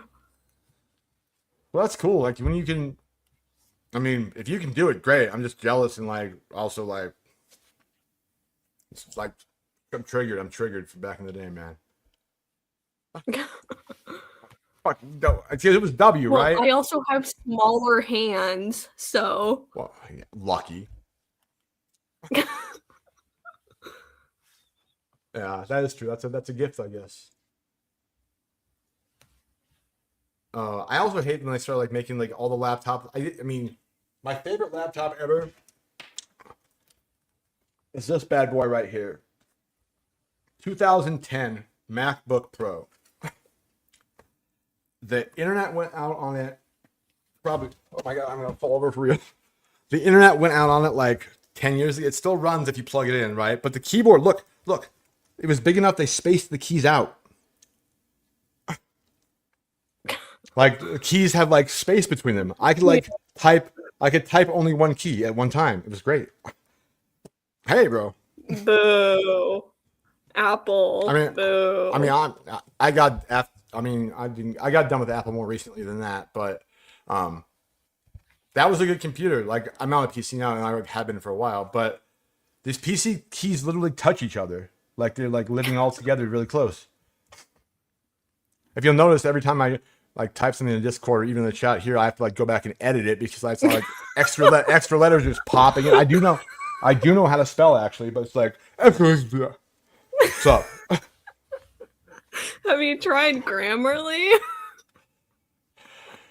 Yeah, it annoys me because it gets the grammar wrong a lot of time. Like, no, that's proper grammar. You want to fight Yeah, it once Grammarly? told me to replace not good to goodn't. So Wow, it's on crack. That's extra. You think it was just like it's like an algorithm that's like screwing with you? yeah. That's funny though. There's like some Grammarly like code writer who's just like, oh, some person's gonna write good and that'll be hilarious, bro. Yeah, That's funny. Grammarly kind of sucks. It does. Like it's good for spelling, but when it comes to grammar, which is what it's supposed to be for, it's That's what annoyed. That's what actually annoyed me. horrible. That's what annoyed me about it is because it was like, because I said like I taught literature or English, which was writing and literature. So like, I could be a grammar Nazi, but I choose not to. Like I don't care if I can understand what it is. I'm not gonna mark you off if I can get what you meant. But like, Grammarly's trying to tell me how to run my life, and I'm like, no, bitch, you're wrong. You are wrong. That's not correct. Stop. No, no, I don't want. I don't. Oh, give me an 85% readability. Screw you, Grammarly. Yeah, we have a bunch of grammar Nazis in the Discord server, so just I think 90%. I think 90% of Discord servers are full of grammar Nazis. I think that's like yeah. kind of where they go. My sister, my little sister, is a grammar Nazi. Online when she has like digital assistants like Grammarly, right? She is very very quick to point out people's improper grammar. You ask her to write something down in a pen or talk to you, there's no grammar there at all. Yeah, I used to be in a server called Scene for Dummies. It's for a band. Huh? And one of the dudes there, I don't know his name. I know his display name. It's Q. Q. The letter? Q was probably the biggest grammar Nazi I will ever know. Like this guy, you couldn't if you didn't use exact capitalization and punctuation and sentence structure, you'd be like, actually, He'll blow you up for like a day about it. That's funny. yeah. Wonder what he does. I ended up just leaving the server. You're like, I'll say what kind of bad grammar I daggum wanna. You Yeah. can't control me. I wonder what he does for a living. Like, what would a person who's that? I wonder if he's like, maybe he's like writes the SAT questions or something, or like counts the number of toothpicks in a box at the factory. I don't know, something really like. Well, I don't think, hyperfolk. and chances are I don't think he works because when I joined that server, he was my age, and when I and so not that many 15-year-olds in America have jobs, surprisingly. So Not that many 30-year-olds do either, actually. unemployment rates are spiking. Oh, it's crazy, right? There'll be fewer and fewer, but at least y'all know how to freaking hit the W key to run forward. So when the AI starts taking over, y'all can find a job. I'll be like, oh shit, I can't even talk to the AI now. Like, the AI is gonna like hate me for not being able to type enough, good enough, well enough, and it's gonna be like, you're banned. We're gonna harvest you for organs and food for the machine robots. I'm like, well, I guess it was my time. Can I write you a apology letter in like a pencil? No, not allowed. Type it at 100 words a minute. Yeah, but speaking of Q, he once told me to write better when I showed him that text over there. It says It's calligraphy. It says what? It says clutch. Clutch. Yeah, it says clutch. Like yeah. It's also Arabic it's also, style. Yeah, it's calligraphy. Yeah, it's stylized calligraphy. Yeah. Yeah, because I drew that poster myself, dude. No, it's not even a poster. It's a flag that I got for $35. That you totally drew by hand, and so you need to write better. Well, obviously means like that. So Q's not the most except for grammar. Apparently, he's not the most observant person. I'm guessing. Yeah, he's not the brightest. But grammar, damn it. That's fine. I mean, everybody's got to have one thing, and I guess Q has their thing. I don't know. Q can be anybody's it's a he. Name. Okay, so he has his thing. Thank you for proper pronoun usage. Oh yeah, no, absolutely. I mean, if somebody comes up, or if you don't see somebody, they're like, "Hi, my name's Q." I'll be like, "Are you a letter? Like, what do you what do you go by?" Q was not his actual name. I know, but a nickname I know, but developed. Oh, it was. I thought you said it was like his screen name or whatever. Yeah, it's the nickname they gave him in that specific server. Oh, it's not like his user handle, because I was like, I don't even know if you can have like one letter user handles. Yes, Mom. Oh, I'm on the live show with the podcast. Oh, I was just going to ask if you want a turkey sandwich. Yes, please feed me. Okay. I hope you brought enough. I hope you brought enough for the whole class. No, I'm not sharing. My fat ass is going to eat it all. Good for you. Good for you. So I want, just out of complete desire for self-punishment, I want to talk more about Geometry Quest. Oh God. Because I just have questions. I just have so many questions. All right. Give me the question. So Rob Bot, or whatever his name is, who made Rob Top. Rob Top. I'm bad with names. Faces and backstories. Like, I'll remember somebody's face and I'll remember their backstory if they tell me for forever. Won't drop a bit.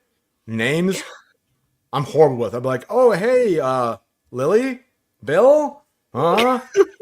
Just like my people, actually, like people I work with. Like, I'm just like, I don't know. I'm just bad with it. I usually can get the first letter right, but then I always like, I'm like, okay, it starts with an L. I'm like, Lawrence? Nope. So I just, yeah. But I'm also just, I can tell by you butchering all of the names in the live. I know. Chat. I'm also really bad at like the whole reading,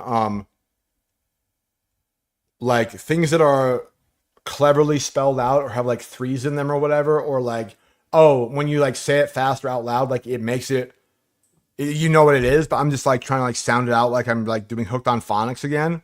I'm like, blah, and I'm like, or like, for example, KJC Alvarez. I'm like, is it KJC Alvarez or is it KJC Alvarez or is it KJC Alvarez? Like, there's so many options. I just get, No, so it turns out he has a name. Right, but that's not it. I know. Oh, that's our boy, Corey. Yeah. There you go. He's the one who reminded me that the Danube doesn't. You're map Nazi. The Nazis were actually by the Danube, so watch out, Corey. The Anyway. Danube doesn't throw. Yeah, anyway, sorry. But yeah, so What okay, was your so question? Rob Top Yes. should have been Rob Bot. Would have been a better name. Made the game and then hung around and got famous. He got super popular. He probably has a jet in like an island he owns somewhere. And so he's like, my work here's done. I can go and just come back for the updates and just use my money I've invested to, live off the fat of the land. So every now and then he like comes in like Gandalf with Lord of the Rings or whatever and is like, I will save you, and gives you 2 new levels. And then you're like, thank you, Rob Top. And then he goes away and then just shows up randomly. But since he's not been tending to his children, they decided they've learned how to code themselves and are just like making hella levels. And they're very difficult because people want to make it.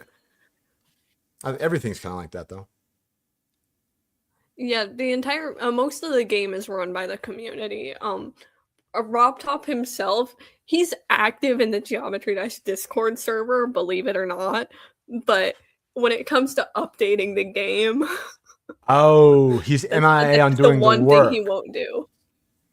Yeah, probably because he's like, y'all are fucking crazy. Like, you want me to try to drop or like outbeat your crazy impossible levels now? You want me to come up with one better? It's like, this game was supposed to be fun. It's a freaking square jumping over a triangle. You guys are trying to make it like, I don't know, some kind of like game that you are there like competition. Is there like a geometry like esports league that people like compete? Is there teams? I have no idea. I know the most competition happens on Pointer Crate. It's a list that has the hardest levels in the game. So people just go to the most supper. most of the competition happens there because there's a leaderboard. Oh, that's always dangerous. Every time you beat a level on the list. Every time you beat a level on the list, you get list points. And most of the competition happens there because, I have more list points than you, or you suck because you have this many list points and I have this many. That's the danger of making a one-player game competitive. It's like, it's not like, I tackled you in Madden, or I shot your face in Call of Duty or whatever, right? It's like, I got three more points than you. Ha, suck it. Ha. But then at the same time, you're like, son of a bitch, I have to get 4 more points than him. I'll stay up all the. Yeah, and that's probably why that's probably Corey's keyboard got broken, I think. No, Corey's keyboard got broken because he died at the end of a level. But was it a level he was trying to get on the high scores for? That's the question. He was going for that high score. It was a level that was on the list. It's not on the list anymore because it got pushed off by something else. Well, I also bet he can beat it now without breaking his keyboard. Yeah, he beat it. He actually did beat it. On April Fool's Day, believe it or not. It'd be funny if the April Fool's Day the high score list just resets. You'd have people like having mental breakdowns in the hospital if like the server board was just like, April Fools, everybody's got 0 server points. They would end up next to Kingsley. They would. They could probably share a room. That's funny. So, okay, so people make really badass levels, and so he's more or less like this child has made his grown. But yeah, the child is away at college, like learning calculus and shit, and I don't need to even buy it meals anymore. It can sustain itself. So I'm just gonna talk shit in the server more or less. Yeah, he just sits in the server and roasts people. Makes fun of their moms. I mean, if I'd be like, well, they said I made a fucking game where a square is jumping over a triangle, and you can't even know what a fucking square is. A cube. At least my mom's not a cube. So, all right. So how many people are on this? I bet it's gonna be way more than I think it should be. I know, huh? Well, on the server. In the server specifically, I know Corey, Danny. Oh no! I mean, not how many of our people. I mean, how many people total? Like, how many are on the server? In total, in the Geometry Dash server, Yeah, there's yeah, yeah. 500,000 people. That's terrifying. The I was gonna main be- chat I is was an gonna- absolute disaster. I was gonna be scared if you said 20,000. I was gonna be like, we are screwed as a society if you said 20,000. Oh, we're cooked. Yeah, there's 500,000 people in that server. I bet the main chat's just And- like running nonstop, huh? Yeah. So you have to like create. You have to get enough like mod privileges to like be able to create your own breakout channels so that you can actually talk to anybody almost. Yeah. Thankfully, popular creators in Geometry Dash will like make their own separate servers. So, Okay, so it's like, I'm So a it's like- part of a Geometry Dash server, Doggy Slaughterhouse, which is dedicated to the streamer Cheese or no cheese? No Cheese. Thank you. Which is dedicated to the Geometry Dash streamer Doggy. Oh. Why not Doggy Slaughter? I think Doggy Slaughterhouse is a pretty good streamer name. But Well, it's a his slaughterhouse streamer for dog. name is Doggy Dasher, but the server's name is Doggy Doggy Slaughter. Slaughterhouse. Oh. Because Slaughterhouse was a level that he beat that's on the Pointer Crate Demon list. Oh, was he like one of the first to beat it? Yeah, he was actually the first. Well, then I would Because name it. the I would name it original that, too. first victor was exposed for hacking. I guess if you can make a level, you can probably hack the other ones, huh? Yeah. That's bullshit. Because there's like mega hack and stuff that lets you no clip. Well, it's like though if it's a like self-made homebrew game that has squares and triangles in 2 dimensions, I really doubt that you need Claude AI to break the freaking like to first day the code. Yeah, there's But also at the same point in time, when you are cheating by hacking a computer game that consists of squares jumping over circle or triangles. Oh, is Rob Top thought about adding a circle to the game? unfortunately no. I mean, there are other shapes that you just update. The closest we have to a circle in this game is the swing copter mode, which is similar to the ship, but it's kind the controls are kind of janky. So Well, I imagine anything called a swing copter would be pretty janky. The controls is yeah, pretty- it sucks. it's like a helicopter that has a swing, like a swing you swing into the playground is a blade. Like, I don't No, know. I'm trying to imagine what this sick son of a bitch who made this game. I don't know how to describe the swing copter. Like, Well, what is it's it a actually? ball with jets. It's a ball with an engine. Apparently, that's the best way I can describe it. How many engines? 3. 3. It's round. Why is that fuck would you put 3? I can see 1. I can see 2. How does it fly? Like jet engines? This is like that freaking cappuccino ballerino freaking shark with freaking tennis shoes on. Crazy crap. Italian brain rot. Man, whatever. It's just like cappuccino. I'm like, that shark is wearing shoes and I hate it. Trollaleo trouble. Yeah. I'm like, okay, like the one the pink shark that doesn't wear shoes is okay. That one can stay. Like, but the shark has shoes on its fins. I want to. Every time I see that, I'm just like, I need to exit this life quickly. Yeah, every single time I see Italian brain rot nowadays, I just want to. There's just those little things that make life even more unbearable. Yes, you're like, And well, Italian brain rot is one of them. I agree. Like, if I got hit by a bus, at least I wouldn't have to do that again. And there's that one, I forget, it was like, it looks creepy. It looks like a stalker sex offender, like, tombs of horror, whatever. It looks like a demon sex offender has a baseball bat for an arm. I'm like, there are not enough drugs in the world for me to like think of making that. Like it's just not like I get okay. It's a ballerino cappuccino. Like the words kind of rhyme. You're just sitting there really high one day, like ballerina cappuccino. Da-na-na-na. Oh wait, what if I made the AI make a ballerina and a cappuccino? Click, click, done. Okay, that I can see how that came to be. Like that makes sense, right? That thing is like a Stephen King novel mixed with Chuck E. Cheese's, man. Creepy. And Wait, the did you names. say Stephen King? Yes, it's Stephen King at a Chuck E. Cheese is where that thing came from. It looks like I love Stephen King. he's good. Yeah, I've read every single one of his books. Nice. The books are so much better than the movies. I like. See, Yeah.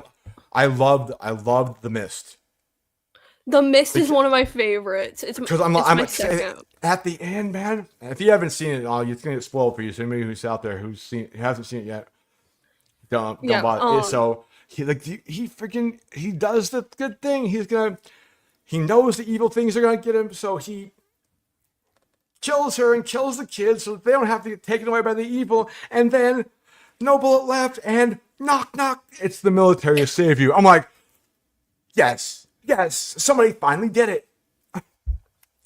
I love movies that are like they're not afraid to, like the character you love the most, like they'll kill that character or at least have them get injured or not get Supernatural. yeah.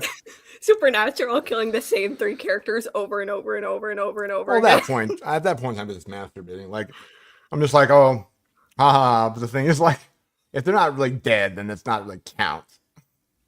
Yeah, haha, giggles. Sam But the Winchester I know, is right? It's dead almost for like the millionth time. it's like Kenny in South Park. Like at some point in time, like the surprise would be when Kenny doesn't die. So. Yep, also huge fan of South Park here. Yeah, no, me too. It's good. It's very clever. The one thing is like the most recent ones that I've seen. I haven't seen all of them, like recent, but they were getting like so like they're very political, which is fine. But like they were getting so obscure with like like people like nobody's ever heard of who like are like the undersecretary of agriculture or like the focus of his whole episode. It's like,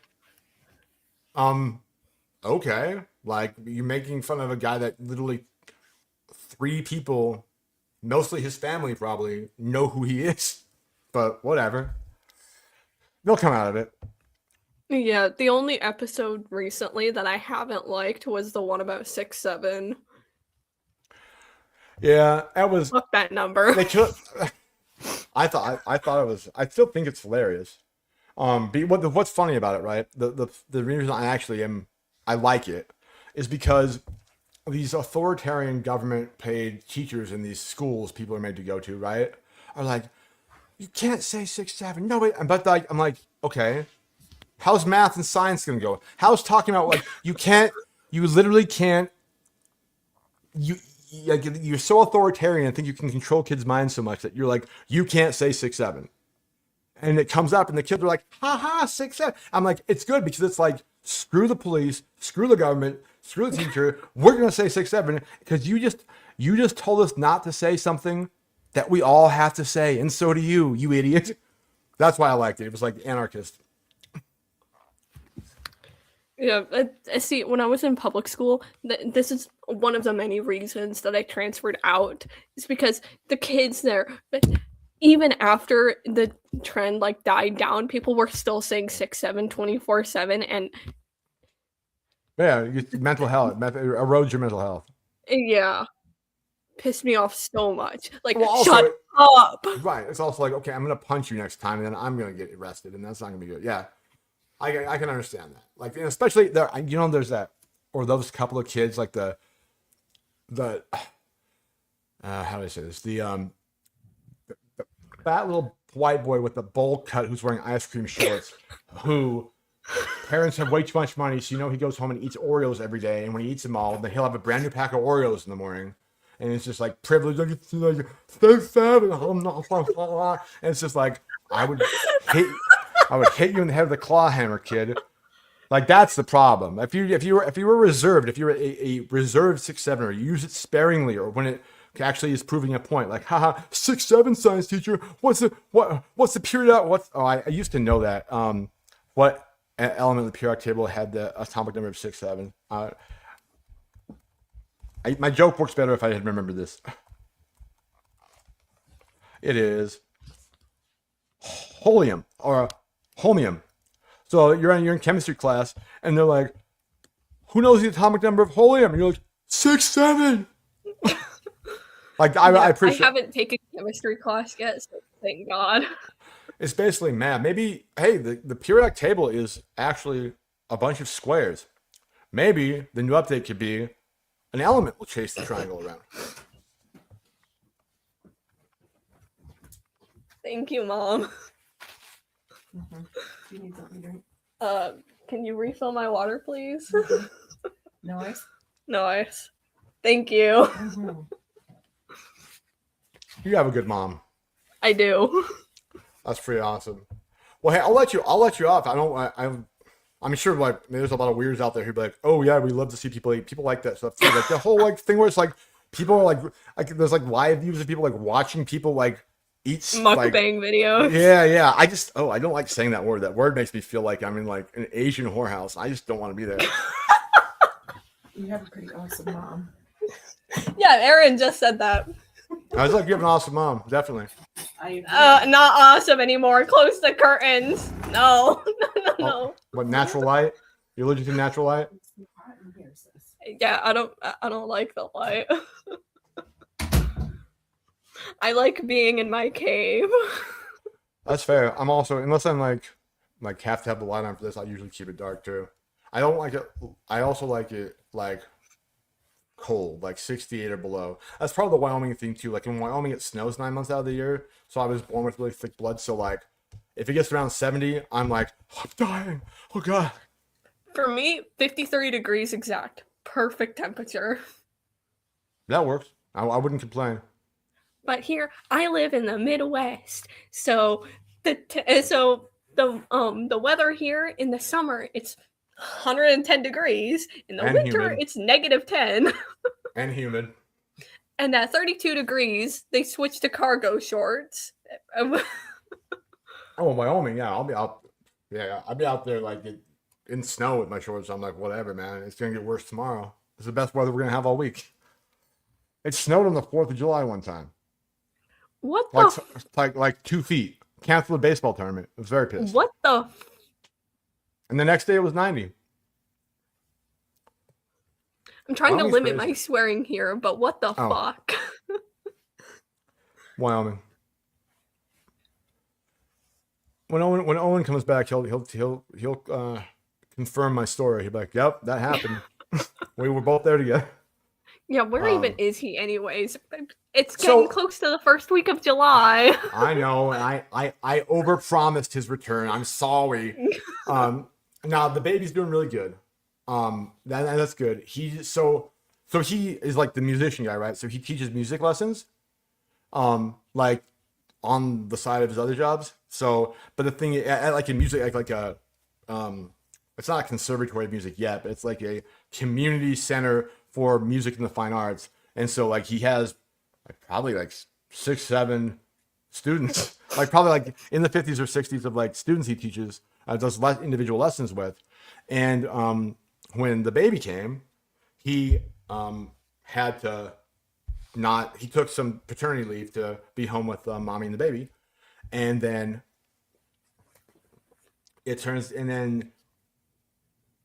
but he still has students who need their lessons. And so he's trying to get rid of the backlog of students that he missed lessons with, in addition to the ones he's currently doing, in addition to not sleeping because he's a baby, in addition to all the other stuff he does. So he said he's clearing out. And this last week he got sick, poor dude. I'm like, dude, you can't keep pushing it. You're gonna end up like, who knows? Yeah. So, but he said, well, I guess maybe good news. We talked about, I guess I'll say it on stream. It's fine.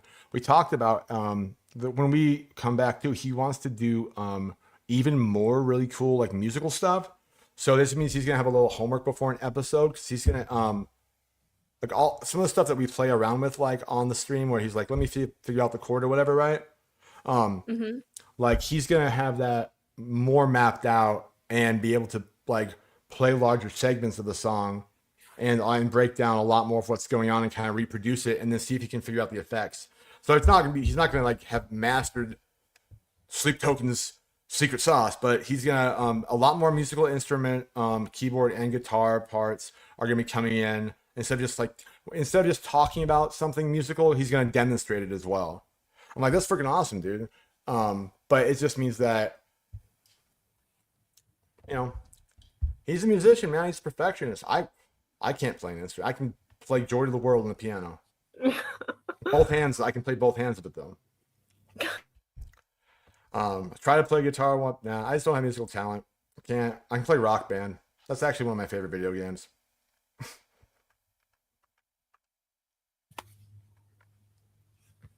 Okay, my internet just crashed out for a second. Yeah, you just got stuck there. You're fine.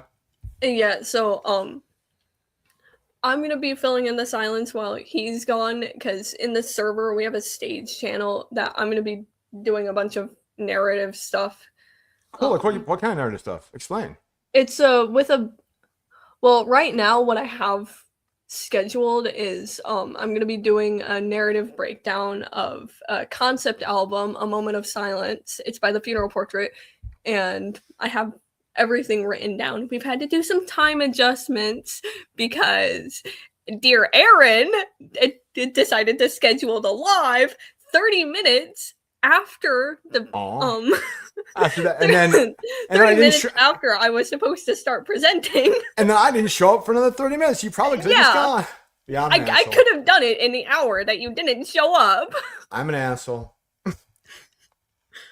Yep. No, yeah, I know. I was like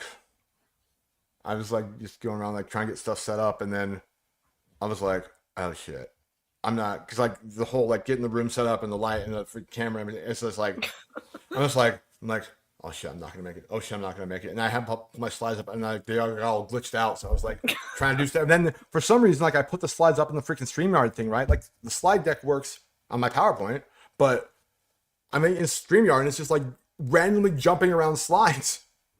Like it's like 2, 4, 6. I'm like it reordered my slides somehow. Like look at this stuff. See, because if you click up, can you see what it says slide 8? Since you're backstage, or can you not? No.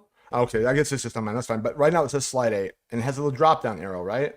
Mm-hmm. And you can like supposedly be able to pull up all the slides, and you can click on one, it'll take you there. Or you have the right left arrows, right?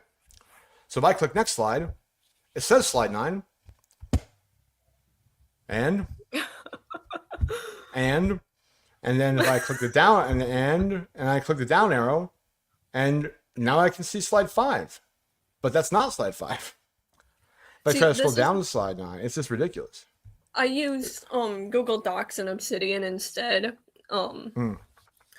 because exact issues like this,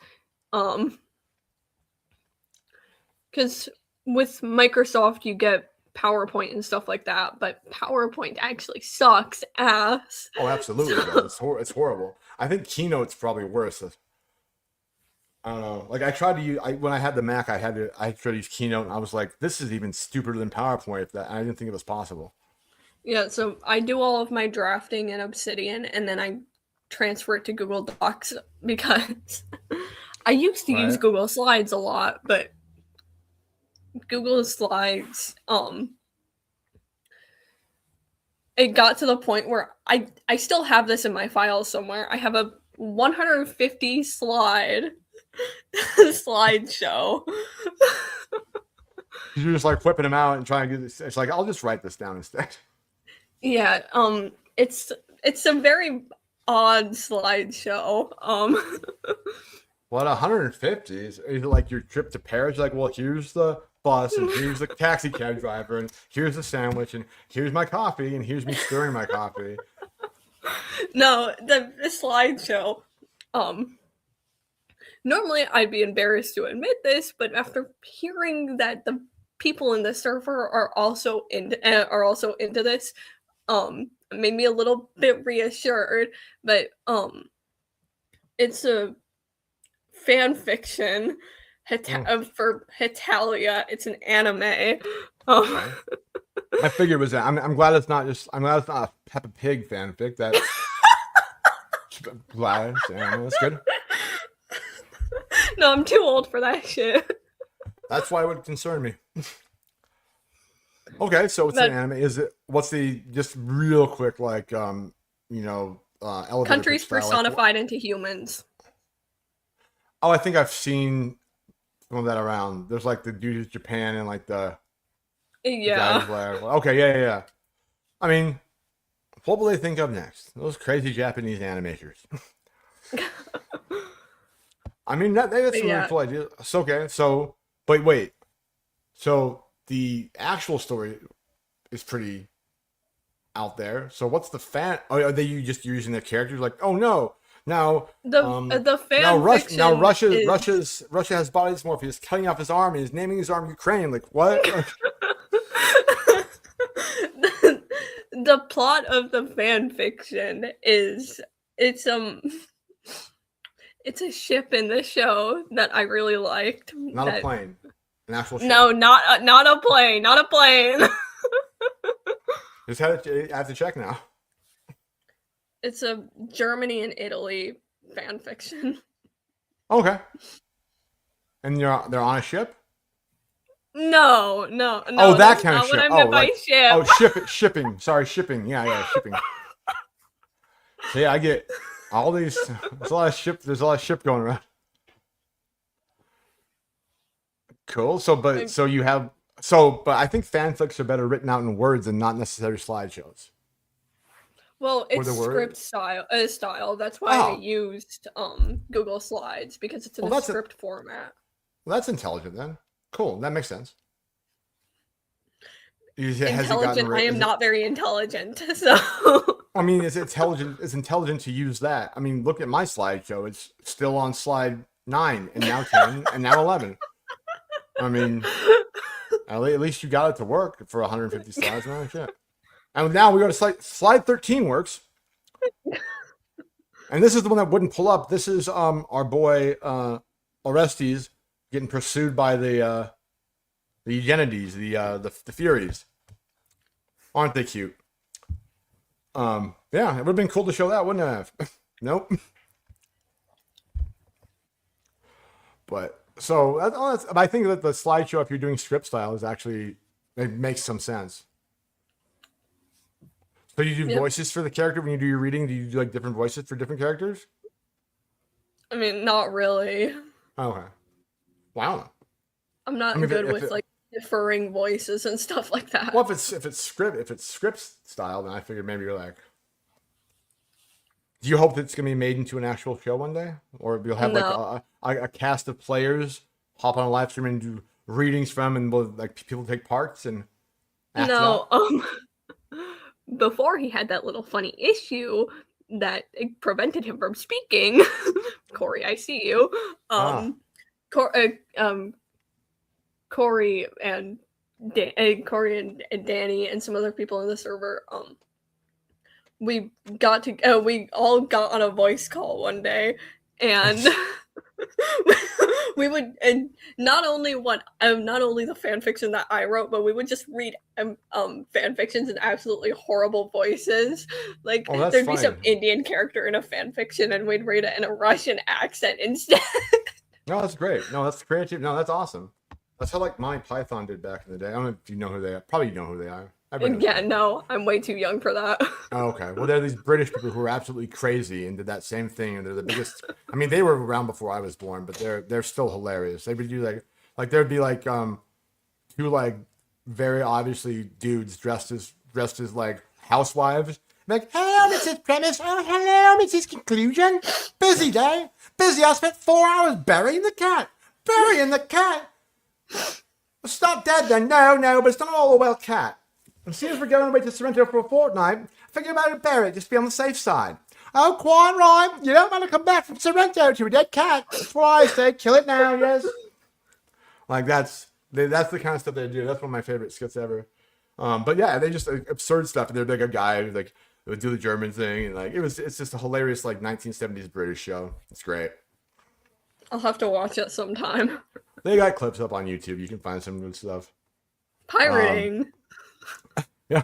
Well, my favorite one, the one I was just doing, right? They whatever, they took it down. I actually like screen grabbed it like 10 years ago because I wanted to show people. But like now that you can't find it anywhere, I'm not sure why. That's like the one skip they won't have up. But yeah, but anyways, yeah. So I have to do it for myself now because they don't have it up anymore.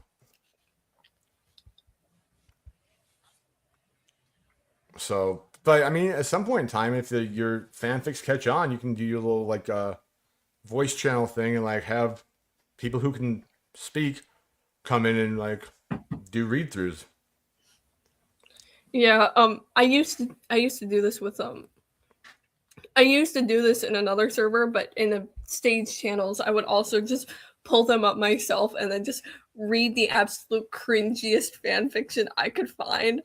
Nice. Our archive of our own is a freaking gold mine for just absolutely horrible stuff. Really, there's a thing that called Wattpad. I don't even know if Oh it's a yeah, thing I'm on anymore. Wattpad. There's some horrible stuff. I mean, it's like Yeah, there's not only horrible cringe, but like well what the difference between Wattpad and AO3, Wattpad has filters. AO3 Really? does not.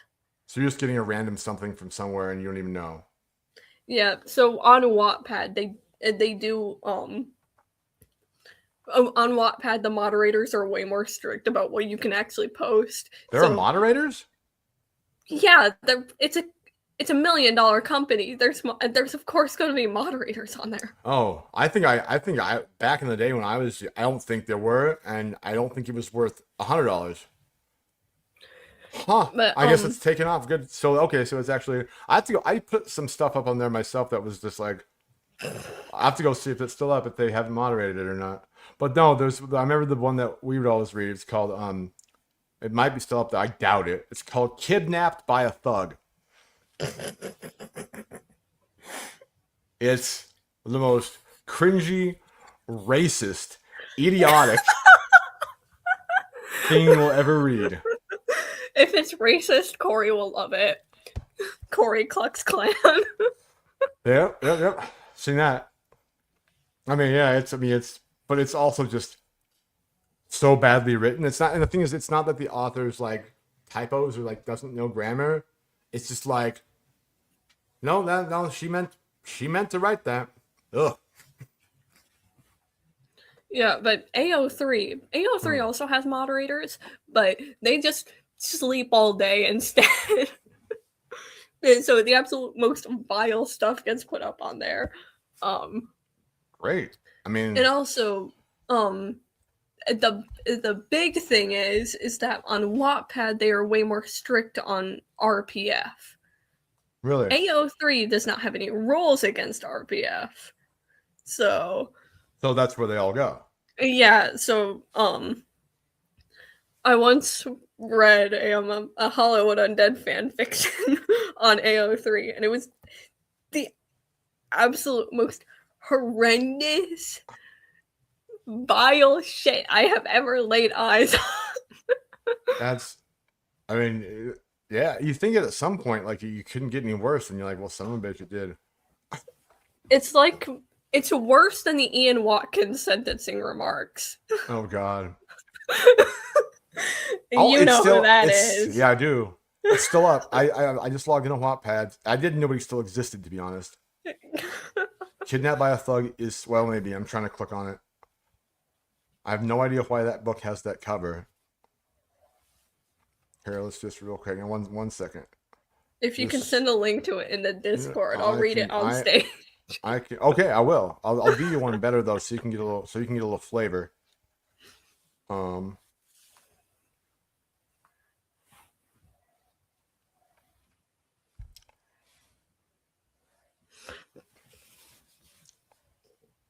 This has changed. This wasn't the way it used to look. I don't think they push it up here. By Zaddy Lee. Okay, I don't know what I mean. Oh, so he's like put faces with the characters now? Oh, wow. That's probably embarrassing. Oh, this is random people she's editing? No. What? I'll do you one even better, and I'll read one of my own cringy fan fictions. Okay.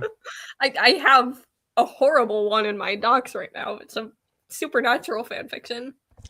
Hey, at least it's got an audience. Beep, beep, beep. The alarm goes off, which means it's time to go to school. I get up, take a 10-minute shower. I wear my hair half up, half down. With it being curly, I put on a white crop top. It's a non sequitur. With some bleached skinny jeans, some grape 5S. I grab my charger and my iPhone 6S, plus rose gold that I paid for with a job I have at Foot Locker.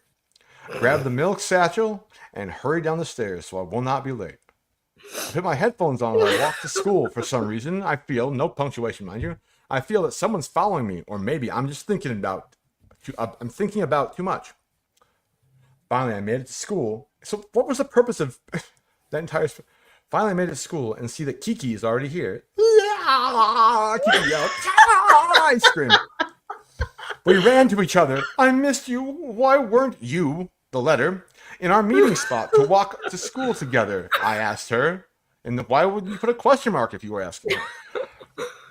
Open quote, space, Justin, her stepfather, made me ride with him so he could take me to school.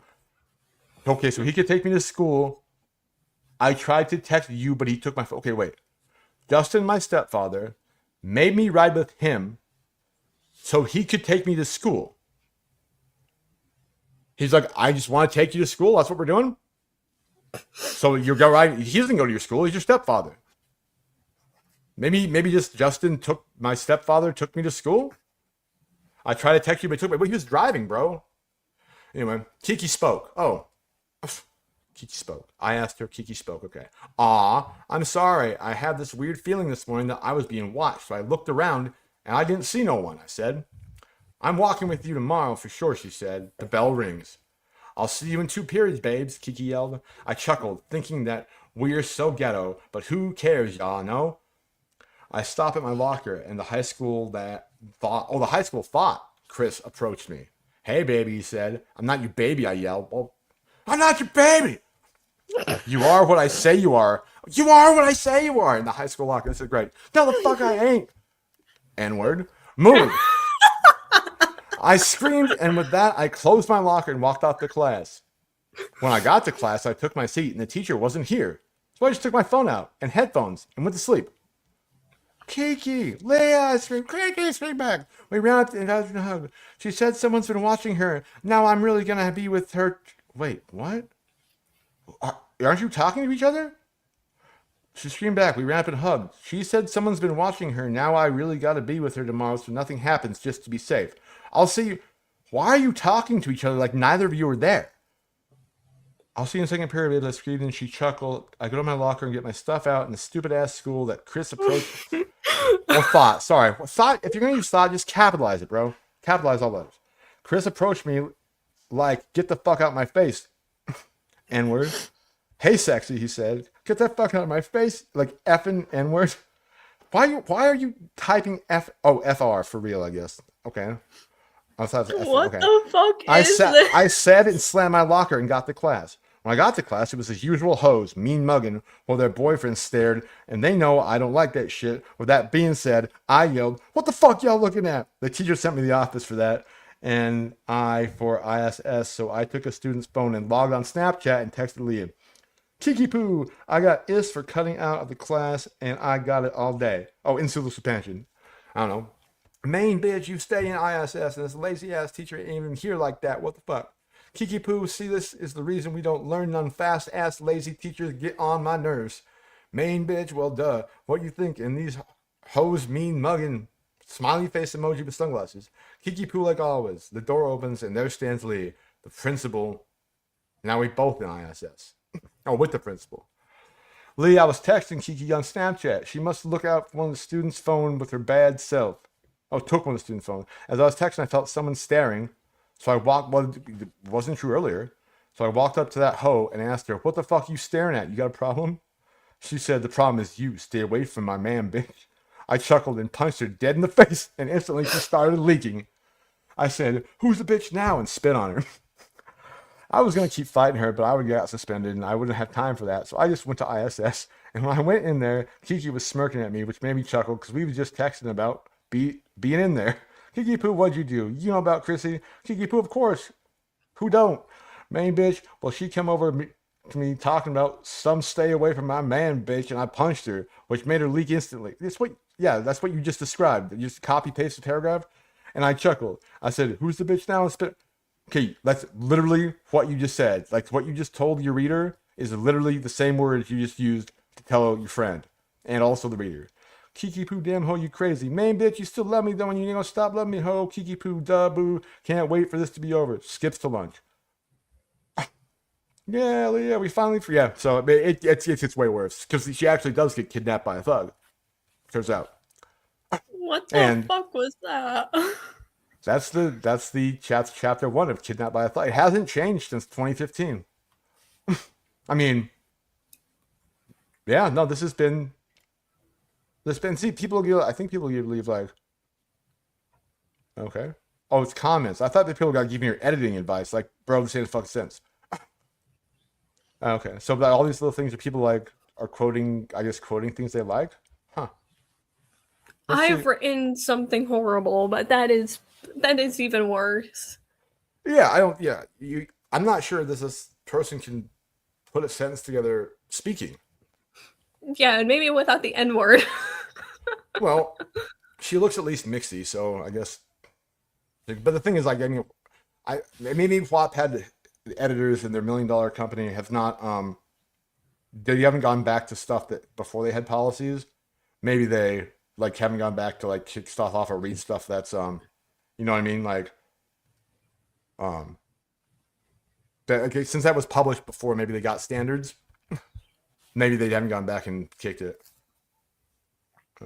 What's this? Oh, this is also great. The Oh Unslept God. Project. It's not as bad as Kidnapped by a Thug, but it's pretty bad. This is the thing. So I think it's this one. So this is what? Part the first. Yeah, this is. So I did this, but this is.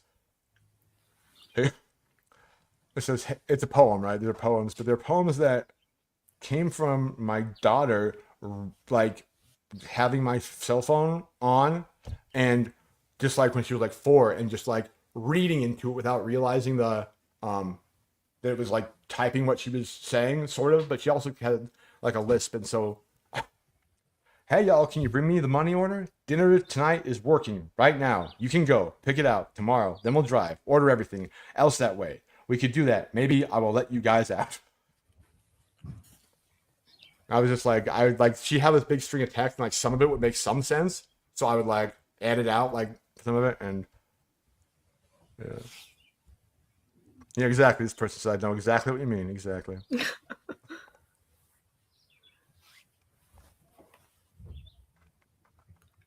I think the worst I have written, it's only 11 pages, but it's about everything you would expect from a Team Free Will fan fiction. Dean and Cass and Sam. I'm aware. I mean, yeah, sure. I mean, but it's only 11 pages. I mean, how bad could it get? Because sue me for being a pro shipper, like, let me write what I want. There's nothing wrong with that. But I'm saying, like, at least it has, like, sentences. Getting attacked by aunties online, that's problematic. Shut your mouth. Oh, man, it's called... Bro, society wouldn't be where it is if it wasn't for problematic speech. Wow, see, this is so... Oh, this one's... Hey, love, it's me, Count, but I'm not the New Year or the other than a few days of this, the New York, New York. I have hotels with Janet and Steve, Bottle and Jenner and Steele, the other guy. Great getaway. This is a few weeks ago. I with you. Are you? Are you an email? A few days. Is this New York, New York? I am. The kiddo was walking around singing that song, New York, New York. And this is when it like typed out. So like, that's a poem now. Because I was like, after I read Kidnapped by a Thug, I'm like, well, there's literally my 4-year-old talking to a phone is better than that. So I'll probably gotta get off in a minute here at least. Did you want to? I'm happy to see me fanfic. You want to do it on the Discord channel, or Wait, are what? you? Are you said you're gonna go on stage and read a fanfic? Yeah. Well, not the fanfic. Not this time. Thank God. Oh, okay. All right. But what? Oh my God, Corey keeps changing these times. I need to get that man under control. Yeah. Well, good but luck with that. Good luck with that. when I finish eating, hopefully, I'm gonna get on the stage channel. Okay. And I'm gonna be explaining the narrative to that album I mentioned earlier, A Moment of Silence. Cool. Well, no, sounds good. Okay, go ahead. It's a very interesting album. The concept of the album is that it all ties into a larger narrative with the band's lore that I'll probably go over sometime. But the entire point of the album is guy die, guy go void, no God not exist. Guy becomes star. That's pretty much the entire point of the album. I mean, that's better than it could have been if you die and then there is no God. I think becoming a star is probably a win. It'll sound a lot better when I explain it. I explain it fully. I get the premise. I get the premise. At least he's not walking to school and thinks there's somebody behind him, and then there's not. All right, cool. Well, hey, I got some stuff to do around here, but I'll try to hop on and see some of your work. Okay. All right. Hey, Elizabeth, thanks for being the brave one. I appreciate it. You're welcome. I enjoy being on here. Most definitely. We'll have you up here with Owen sometime soon. Yeah. No, he's doing good. He's just like, I'm sure you know what it's like having an infant son crawling around. I'm sure you know exactly what it's like. So yeah. Well, I'm the youngest in my family, so not really. Yeah. But well, also you're probably I was being kind of sarcastic. Okay. Well, hey, thanks again. I think I'm gonna close her down now. right. But next time I do one of these, I'll be a little. When I go on the Discord later on, I'm sure everybody will be giving me shit about my tardiness and my slideshow. So I'm ready for it. I'm prepared. We're nice people. Don't worry. Yeah. Nice. Best. Nothing mean is ever said. No, I don't care. I got to fix you. All right. Well, hey, thanks again. We'll hopefully hear and see you later, and we'll see you on the interweb server stuffs. All right. All right. Have a great one. Take care.